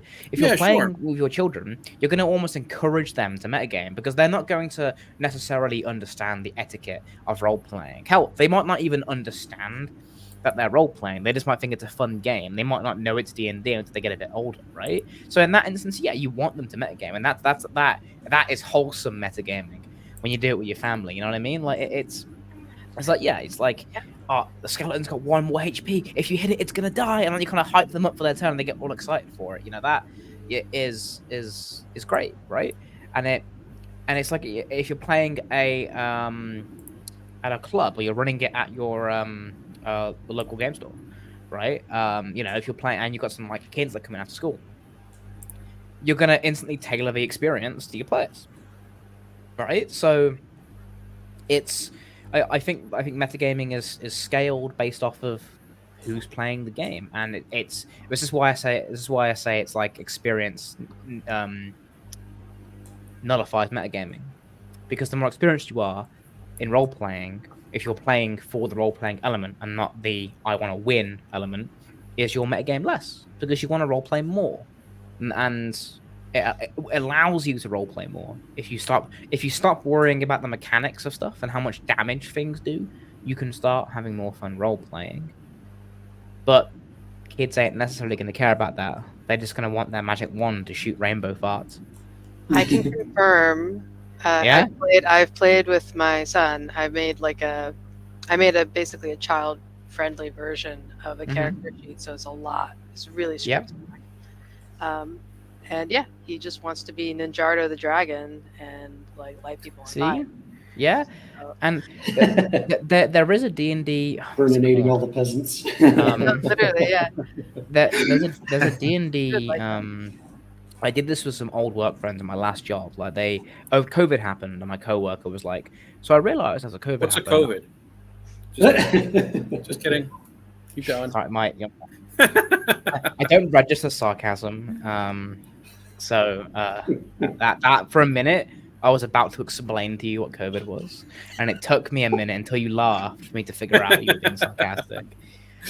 Sorry. No. It's undiagnosed autism, right? My old coworker was like, I realized I have COVID. I don't have any friends, and we don't go out much, and no one talks to us. He was like, "Do you want to come over to ours and run D&D for us?" And I'm going to get back to that transparency because I advocate for it, but I also don't at the same time. It's contextual. So I came around, I run D&D for them, right? And what was it going with this now? What was the previous point? Oh, kids, yeah, that's it. Yeah. So we bought this like there's like a child's D&D adventure pack you can get, and they bought it because they were like, and he pulled it out and he was like, I know it's really silly, but it's a really fast game we can play and we can learn because we were all game design lecturers, college teachers. And he was like, we can learn how to play the game. Like, let's make a tutorial and let's play it the simple way. And I read over the rules and I was like, this isn't even D&D. I was like, this isn't going to help at all. But I was like, sure. It gets us into the idea. His fiance played. She'd never really role played before. And it was great. We did some like very basic role playing and it kind of got them. Do you guys remember when you first role played? And you had to be another character or like speak in a funny voice, and it's really awkward the first time you do it. Oh yeah. And for them, it was helping them cross that barrier. It was helping them cross the this is awkward bit to get them comfortable with role playing, right? Because that makes the experience way more immersive, right? And you would have noticed it, especially on Saturday. You can tell who the more experienced role players were based on the way they described what they did. Because some people will just, I'm going to do this and this and this and roll dice. Others described how they moved around and what they interacted with, or had. You two had the most organic fucking conversations ever. I like when the group just ran off and started exploring the ship. And you two were in the cockpit having the conversation about, I hope it doesn't take too long. Well, if it does, we'll just take the drive. Like you had that conversation. I was sitting there like, fucking hell. It's like it's like they're actually talking about what they're actually doing. And then it kind of hit me. I was like, well, that's good. And there was that transparency. But then also when you can't went to see it because I don't have a camera, but my head is growing as you speak. So please continue, Ben. Yes. But when you went into the ship, some of the players just started running off and explore. So Tiger did that. He ran off into the ship, went down the corridor and through a door. And I was sitting there like, he knows he's playing a horror game, right? He knows running off by himself is a terrible fucking idea. So yeah, if he does that again, I'm gonna cut his head off. Kill your characters. You heard it here first. Well, it's a horror game, and to link back to what Fuzz said about transparency, if you're running a horror game, you cannot do that because horror is all about the players have a lack of control in a horror. Well, there is agency is removed from a player. That every horror game especially video games, are designed like that. They will put designed mechanics in for the character straight off the bat to limit agency, like a limit in how much you can carry, a limit in your weapons, or they make you move like a tank, like Resident Evil. Yeah, I agree. Yeah. And the player still has options. They still have agency, and that's the important bit: is to not remove the agency, but it's hopeless. It's helplessness versus hopelessness. The players feel like they can feel like they can't do anything to fix the situation, but they can still do something to fix the situation, and that's where it's good to not have transparency, because you want your players to not know what is happening, but you have to do it in a way that is conducive to the players having a fun experience. And it's like with metagaming. So when we do like more combat in the alien system, and once you know how the alien, so this is why half of the group have played the system before, they know how the enemies function, and they know that thing, how powerful it was, and that changed straight away how they engaged in combat with it. Not you two though. You guys were like, oh, I'm gonna go punch it. And you went in to help your comrade. You went in to fight them, and you didn't know that. You didn't metagame. Right, and that's because it's the idea is that this is just an ugly fish, right? Yeah. Ugly fish. Yeah. It's just an ugly fish. That it's not a necromorph. It's just an ugly fish, right? Mm-hmm. And that was funny because then Defin flew over and punched it. And it was like, this is the ugliest fish ever. I'm gonna shoot it. How transparency can. I'm not sure if it's suspense. I disagree. I'm gonna. What's being said? We'll comment here. We'll have to we may be talking about a different. I think we might be talking about different things, to be honest. Yeah. Hey Heath. We'll have a discussion first. We'll have a good discussion about it. We'll do it either at a different stream, or I don't want to derail the. Yeah, the full conversation on horror games is. I think I missed. What's the topic that we're going to have a conversation on? It's Fuzz mentioned about how having 100% transparency. I see. Okay. And I was like, I disagree with that. I think doing the opposite, but who knows? Maybe I'm wrong, and maybe having a discussion about it would be the right thing to do. So we'll do that. We'll talk about it, because I'm happy to be proven wrong, or at least to expand how we look at it.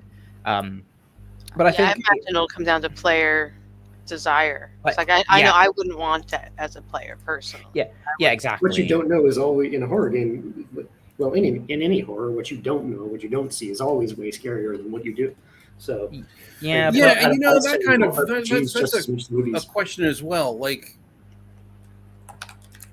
in a horror game, dying is not horrible. It's not horrifying. Dying is a release of that tension. You don't have to worry about.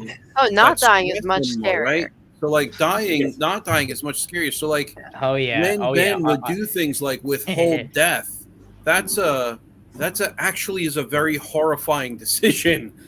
To withhold death from the player character. So I was telling my students, I was like, one of them's got a fractured spine and the other's got a broken leg that's just tourniqueted together with a piece of duct tape. I'm like, they're gonna be pretty banged up when they get into the station. Like they're still hurt. Like you're healed, but you're still hurt. But now you know that, right? You can see the critical injury in your sheet. It's like, oh, I'm still screwed up. Yeah. And that's worse, right? It's like, oh, what else is going to happen? Yeah. What is good? And how is this going to affect me? And what else is going to happen? I think to pull it back, metagaming good, if done well. I think it ultimately always is going to come back to experience, right? If you're wanting the players to have a certain experience, and if you're playing with young children at a club, then you let them metagame. Like, what's the big deal if they know how much damage the enemy does? Whatever. If you want the players to have a very fair, these are the rules, this is how the game works, and that is the experience you want for the players to have, then let them know.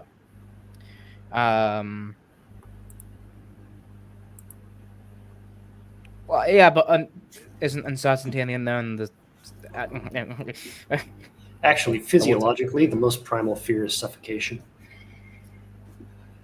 Yeah, is it? There's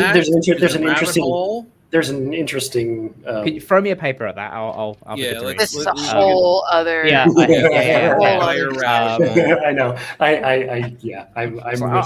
I'm sitting here like, why do you do that to me, man? I'm like, why do you set me up like that? I think it's important. It's important as a GM to understand when to allow your players to metagame and when to be happy with it and when to challenge it. And when to be like, no, this is no, like to say, no, you wouldn't know that, or you don't know. How do you know that? Where are you getting that from? And it's important to understand how that's going to affect the push and pull of the game and how it's going to affect the flow of the game. If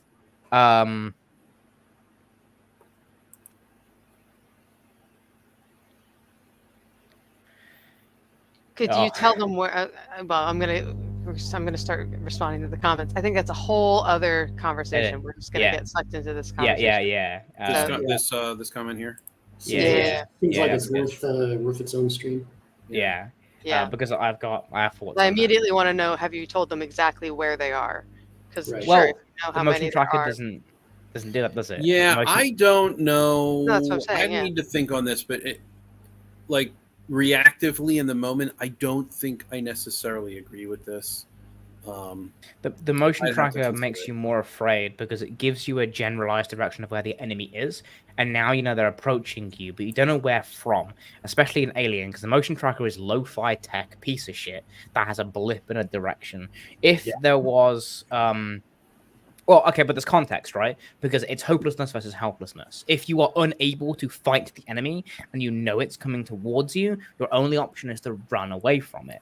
Even if it's got like a number above its head and you know it's coming towards you, right? And you can't fight it, you've got to run from it. But if you know it's coming and you've got a gun, you just sit at the corner and shoot the thing when it comes around the corner. And now the player is empowered, right? But that is going to make them... So then you put about 30 of them and they're in the ceiling this time. Yeah, and then you have one of the players get a light and go up into the ceiling, and they're going to open the thing, and they're going to look at like a bunch of guys in rubber suits, and then be like, no, and then he's going to fall down and shoot his gun up into the ceiling, and then everyone else is going to start shooting their gun, and then the main heroine is going to like go back into the corner. One of them's going to come up through the floor, and she's going to be like, oh, no, how do I use the gun? This is how. Die, motherfucker. And then, then. I like that. Exactly. But... Oh, yeah. Great film. But you're right about the motion tracker being... The motion tracker exists only as a device to increase tension. But is it metagaming? Yes. Because... Is it metagaming? Because, let me add. In Foundry for Alien, there is a working motion tracker that works for Alien. And what it does is it makes a blip map for you. And whenever another token enters your radius, it actually has a blip that moves. And you can actually see where other tokens are on the map. But you don't know where. You just know something is coming towards you in a generalized direction. Right? Now, I wouldn't say that's being 100% transparent. I would say that's telling them it's coming for you. Yeah, that was kind of my argument too. But it's not metagaming. That's not 100% transparency unless you're saying it's 10 feet away from you exactly here. It's 5 feet now. Like unless you're being extremely specific, which I don't think is fun. In Aliens, right? Because they're like 15 meters, 10 meters, 3 meters. Like, hell, man, that's in the room. And then it was like the room. Yeah, and then it's like because subversion. You can't see it. Because you can't see it. That's why. Yeah, and then it was subversion because they came for the ceiling, and then the viewers were like, 100%. But yeah, exactly. It's not 100%. And it subverts the player's experience, right? Yeah. Which is great because no matter how much the player metagames, and no matter how much the player attempts to kind of be informed about a scenario, if the dungeon master, the game master, can subvert the player's expectations, then you've got a much more enjoyable experience. And this kind of brings back to like changing enemy stats or making a new skeleton that has body armor, or a skeleton that's immune to normally skeletons are weak to X damage. Not this skeleton. It's not immune to that. It's actually but it is immune to that, so it can't be hurt by that. Then you subvert the player's expectations, and now they've got to fight the thing differently, and now they can't metagame, but it makes for a more enjoyable experience because now they've got to play differently, right? Mm-hmm. So you're getting the players to approach or engage and play differently, and that's what you want to do. Again, well, and I think that putting those situations in the hands of the players can really, like with the motion tracker, to go back to that for a moment, that really allows you to put yourself in the headspace of the character, right? Because if the character can track the enemy and now you can track the enemy and it's tangible, is that metagaming? No, I don't think. I think that a lot of the times people, that's why we need to come up with an established lexicon, because people throw these terms around in such a way that, especially when they're using it in a pejorative fashion, that it tends to obfuscate what they actually mean. And I don't know if you can actually be metagaming if the information that you're getting is presented diegetically. If it's in world and it's something that is transferred to you through what your character's experiencing, that's not metagaming. I agree with that. That's actually the opposite of metagaming. Yeah, I would say so. Yeah, I would agree with that. So the metagaming is gaining information or using information in such a way that your character couldn't know, right? Tactical chomp there, Jax. So, tactical snack. Yeah, tactical snack. And there, but you can do that kind of thing. I don't remember which one it was called, but when one of the games that Bria Iyengar ran on Dimension 20, and it was the one with where Brennan Lee Mulligan was playing Kelp, Evan Kelp. Yeah. Mr. Magic, I think, Jack. The most disgusting character. That's the one. Yeah, that's the one. And at one point, she narrated a messenger owl flying off and getting eaten out of the view of the players. Right, it was like a cutscene, which was done entirely to establish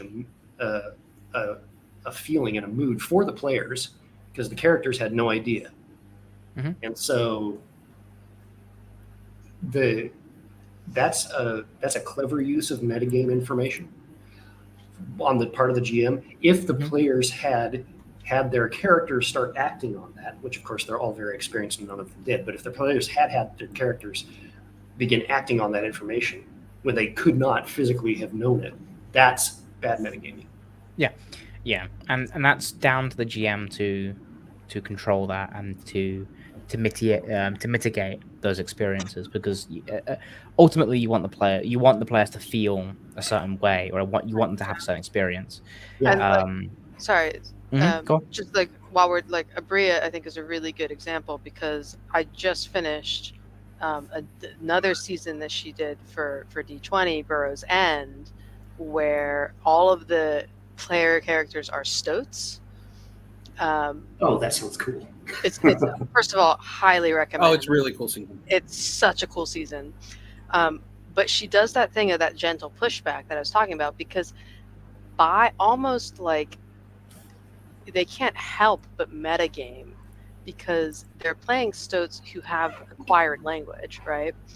But like a stoat doesn't know what a car is, and and so she's constantly having to push back on the players about the words that they're using, the way that they are describing the world, and the way that they are understanding the world that they are encountering.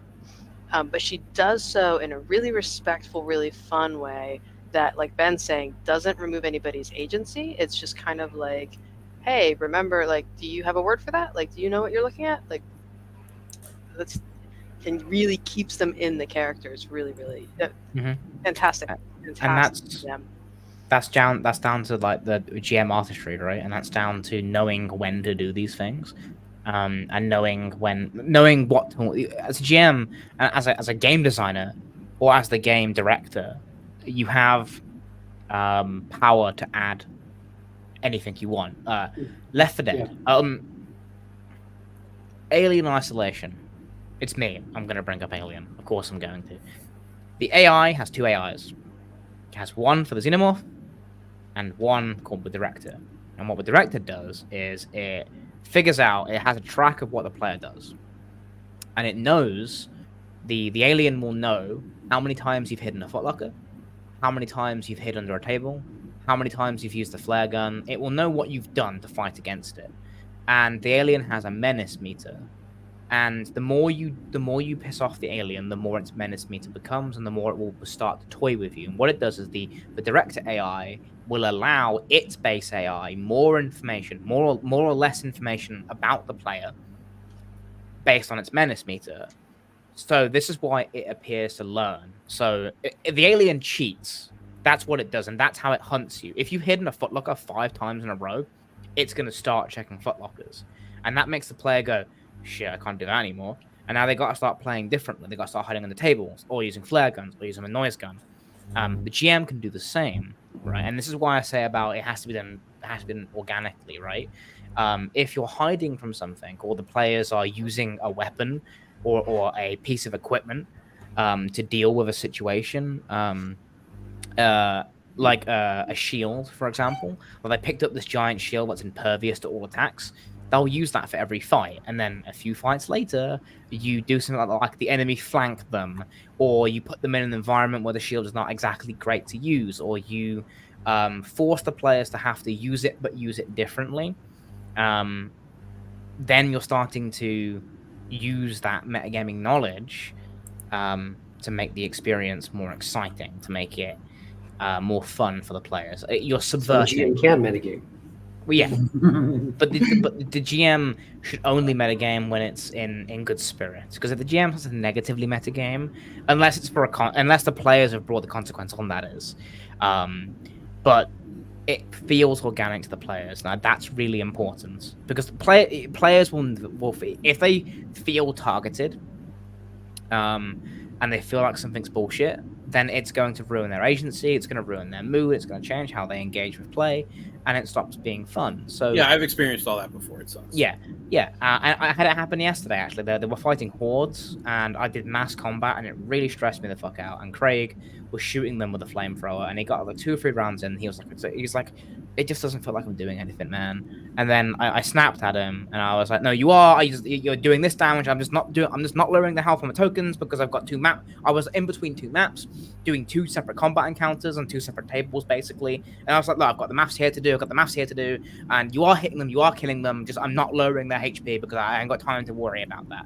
And I felt really bad about that, because the player at the end of the day was attacking enemies and not seeing anything die, and felt like he wasn't having an impact in this really big fight.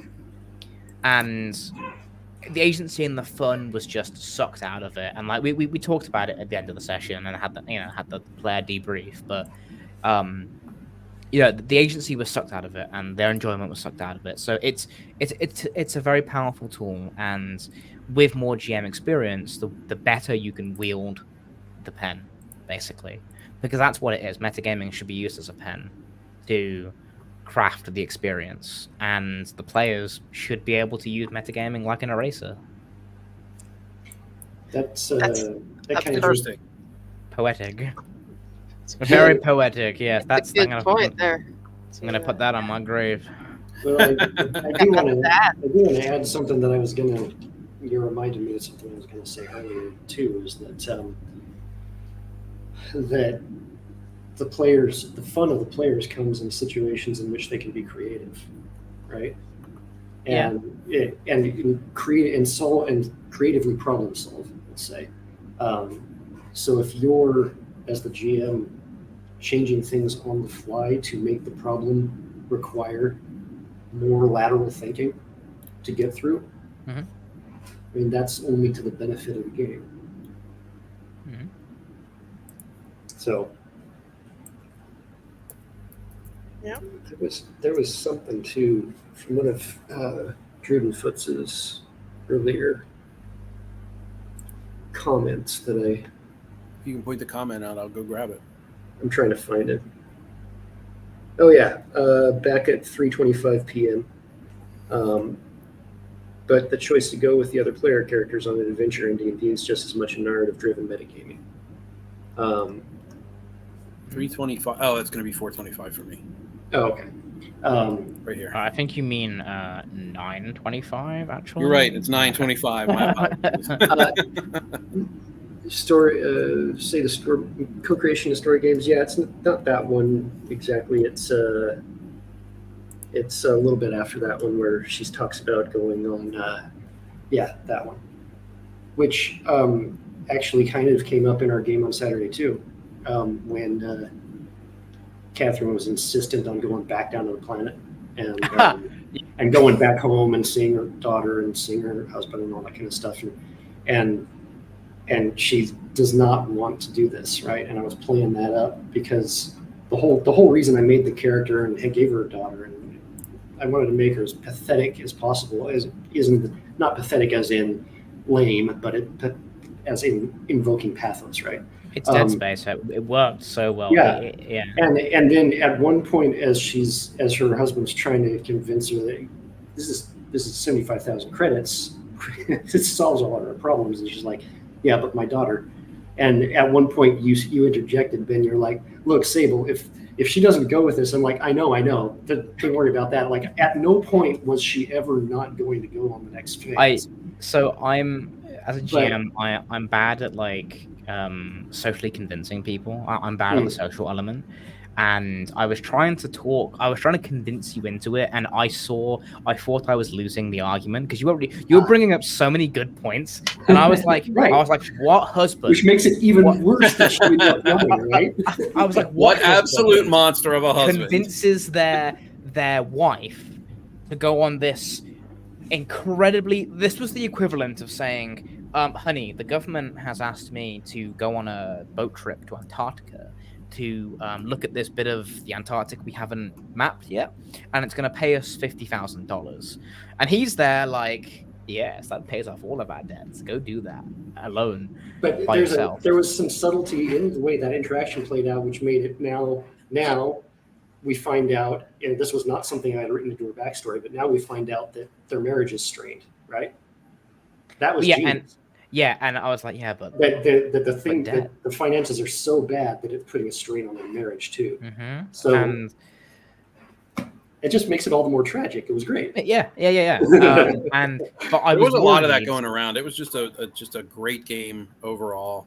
I was worried I was going to lose the argument, and I had to kind of be frank with you as a player. And I'm like, look, if you want to do this, you're going to have to make another character.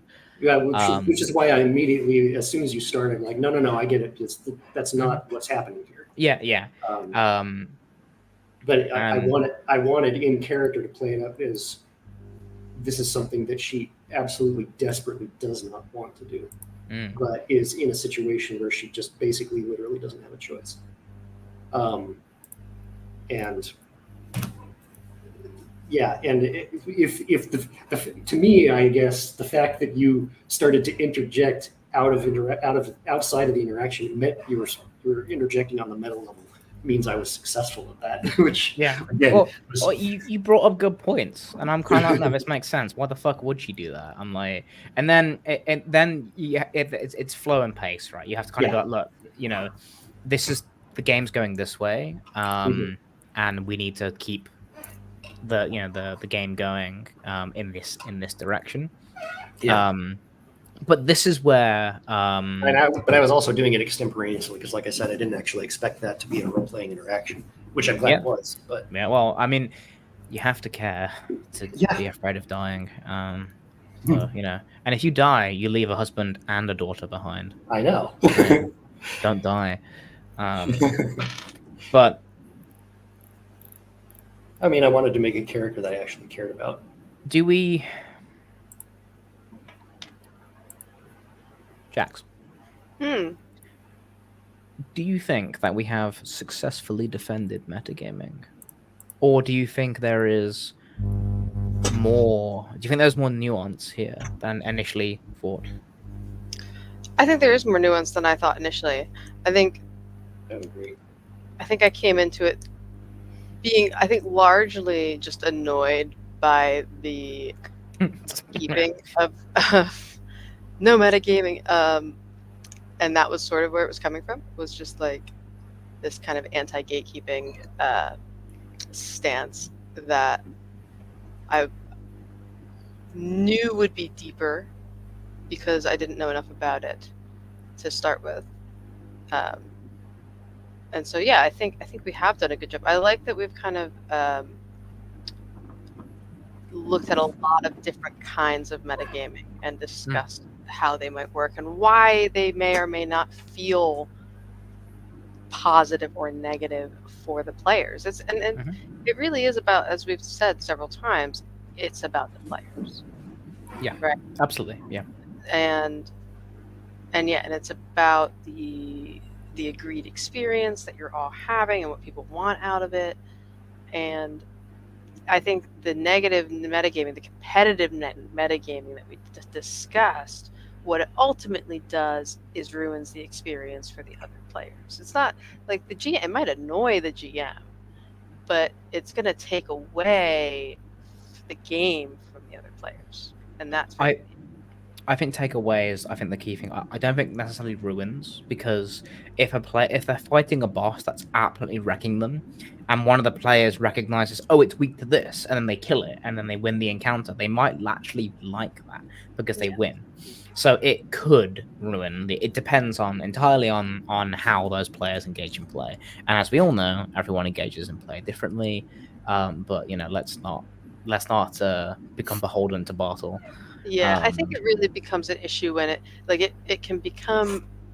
I've I guess more heard of it being an issue where maybe one player is starting to engage in PvP, is doing successfully, and other players sort of get annoyed, and their characters get and then it's like yes, it's metagaming, but also you're doing PvP. Did we agree on this? And so.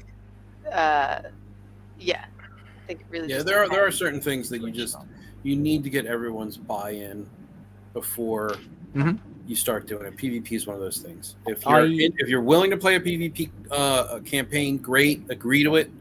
But if you're just gonna sort of pull it out of nowhere and start hacking and slashing your buddies, it's a real fast way to ruin a campaign. It's now a really bad time to mention that the Alien RPG system is PvP built in.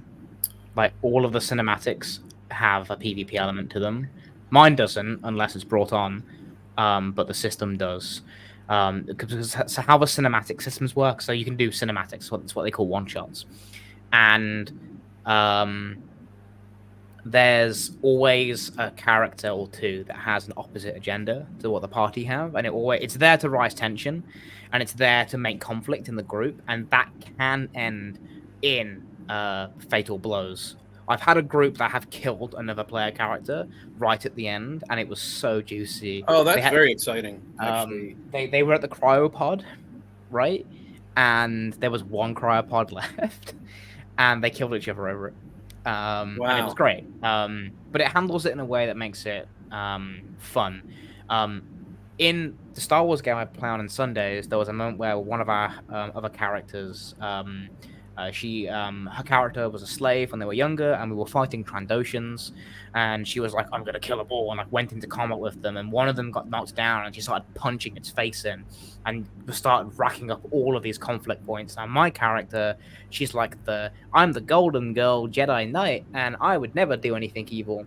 And when I saw her best friend start giving into her hate, I force pushed her off of the Trandoshan, but before I did it, I said to the player, I would like to force push you off of them, because this is what I feel my character would do. Do I have the consent to do that?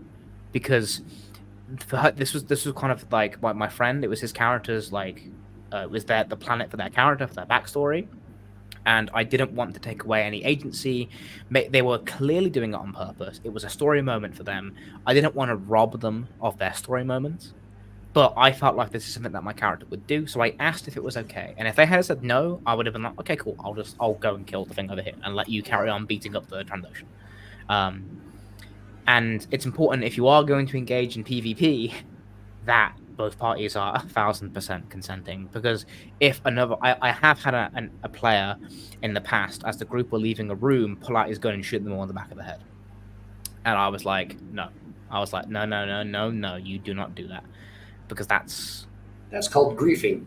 Yeah, that's awful. That's bullshit. Whoa. Yeah. Yeah, he's no longer in the group anymore. That's like a red flag on a personal level. well, I will tell you the story one day. I'll tell you the story one day. Hey, I would be honored to be added to your watch list or playlist. Thank you, Driven Folks. I appreciate it. Thank you for the good, the good back and forth in the comments. I think. Yeah, comments have been great today. Worth another chat. Another talk. Yeah.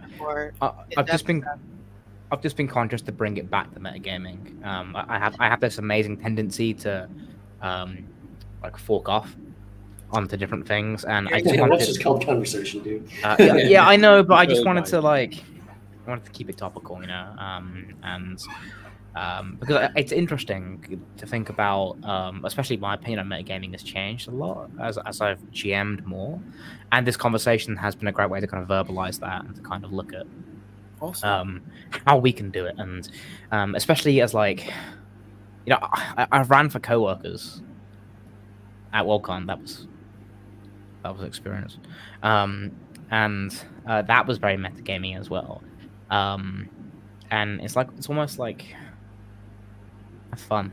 TTRPG should be about having fun, guys, and everyone has fun differently, but you should just have fun. And if having fun means you know all the rules, then so fucking be it.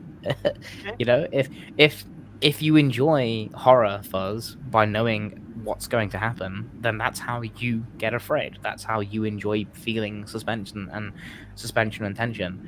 And everyone engages in everything differently, and we all role play very differently. Everyone makes characters very differently.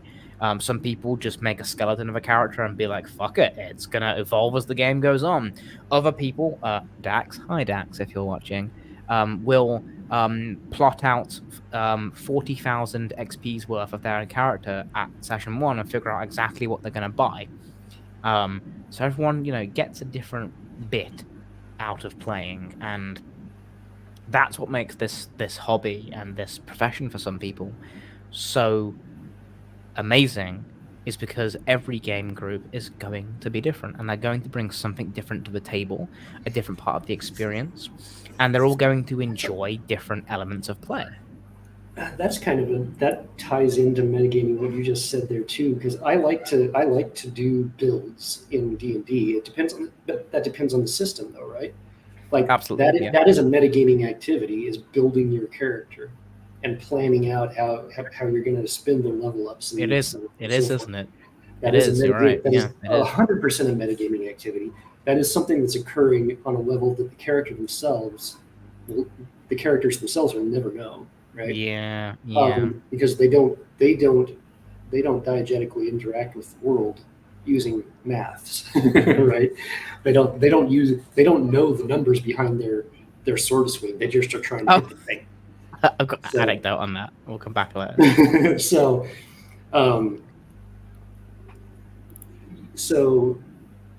part of metagaming, I think, well, I guess this would tie back to what I was saying about Blades of the Dark too. There's every system, depending on how it's designed, is going to have some degree of metagaming built into it. You have to interact with the rules. You have to interact with the statistics. Mm-hmm. So I agree with that. I had a player say once, I think it was only war, it was the medic. Yeah, it was the medic. They ran up into the trench to one of the troops that got wounded. And on their turn, when they went to roll medical, they were like, okay, he runs over and he's like, oh, all right, you're all right, copper. All right, look, on a scale of 1 to 12, how fucked are you? And he was trying to figure out, because he's rolling a d12. That's very because he has 12 hit points, and he was trying to figure out how much HP he lost. And I thought it was really funny. I was like, oh yeah, you're asking him literally how hurt he is. How many HP do you have left? But yeah, and I thought that was so funny. or in the past it said like, oh, 1 from 100. How good are you at this? And it's like it's really tongue in cheek, but I thought it was really funny, so I let him do it. But yeah, I feel like that we had didn't we have something like that in the Alien in the Dead Space game over this weekend too? Somebody made a joke that was kind of meta. Yeah. What was it? Yeah, that happened in our game too. Once somebody made a joke that was funny because it was meta. Yeah. You guys almost lost the plasma cutter, and that would have been hilarious. We lost most of our stuff. So I let you go hilarious. shopping, and I let you buy stuff for the ship, fully well knowing I was going to blow it up in 20 minutes. Yes, I know that you did that. I noticed that you did that. They bought so much food. Wasted all. We did. We bought so much food. I blew like 4K on stuff. No, but you did Some buy. Some You did buy those personal data transmitters, and I personally thanked you for that. I was like, Yes. you absolute genius. And the Metagaming. flashlights. And It made flashlights, sense yeah. in the context of the game too, because in the previous ship, everyone had split up, and it's like, well, this Yep. sucks. Yeah, don't know where everybody is. Talk with them. Yeah. Not just it didn't suck as the player; it sucked in I know. character. For I know, you yeah, didn't yeah, know yeah. where your other people are. Can't fix dead. All right, guys, I think this is a Let's pretty go. pretty decent place to end. We're Yeah. in about 2 hours. I know you guys are working on a much later clock than I am. I'm personally good over here myself. Well, I have some things to do, so I think Yeah, it's I gotta get to Gosh darn responsibilities and yeah, I adulting. know. I have to run out real quick and pick dinner and do all this stuff. But I do appreciate the conversation. Yeah. Thank you, Ben. Thank you, Jax. Thank you, Sable, as always. Thank you, chat.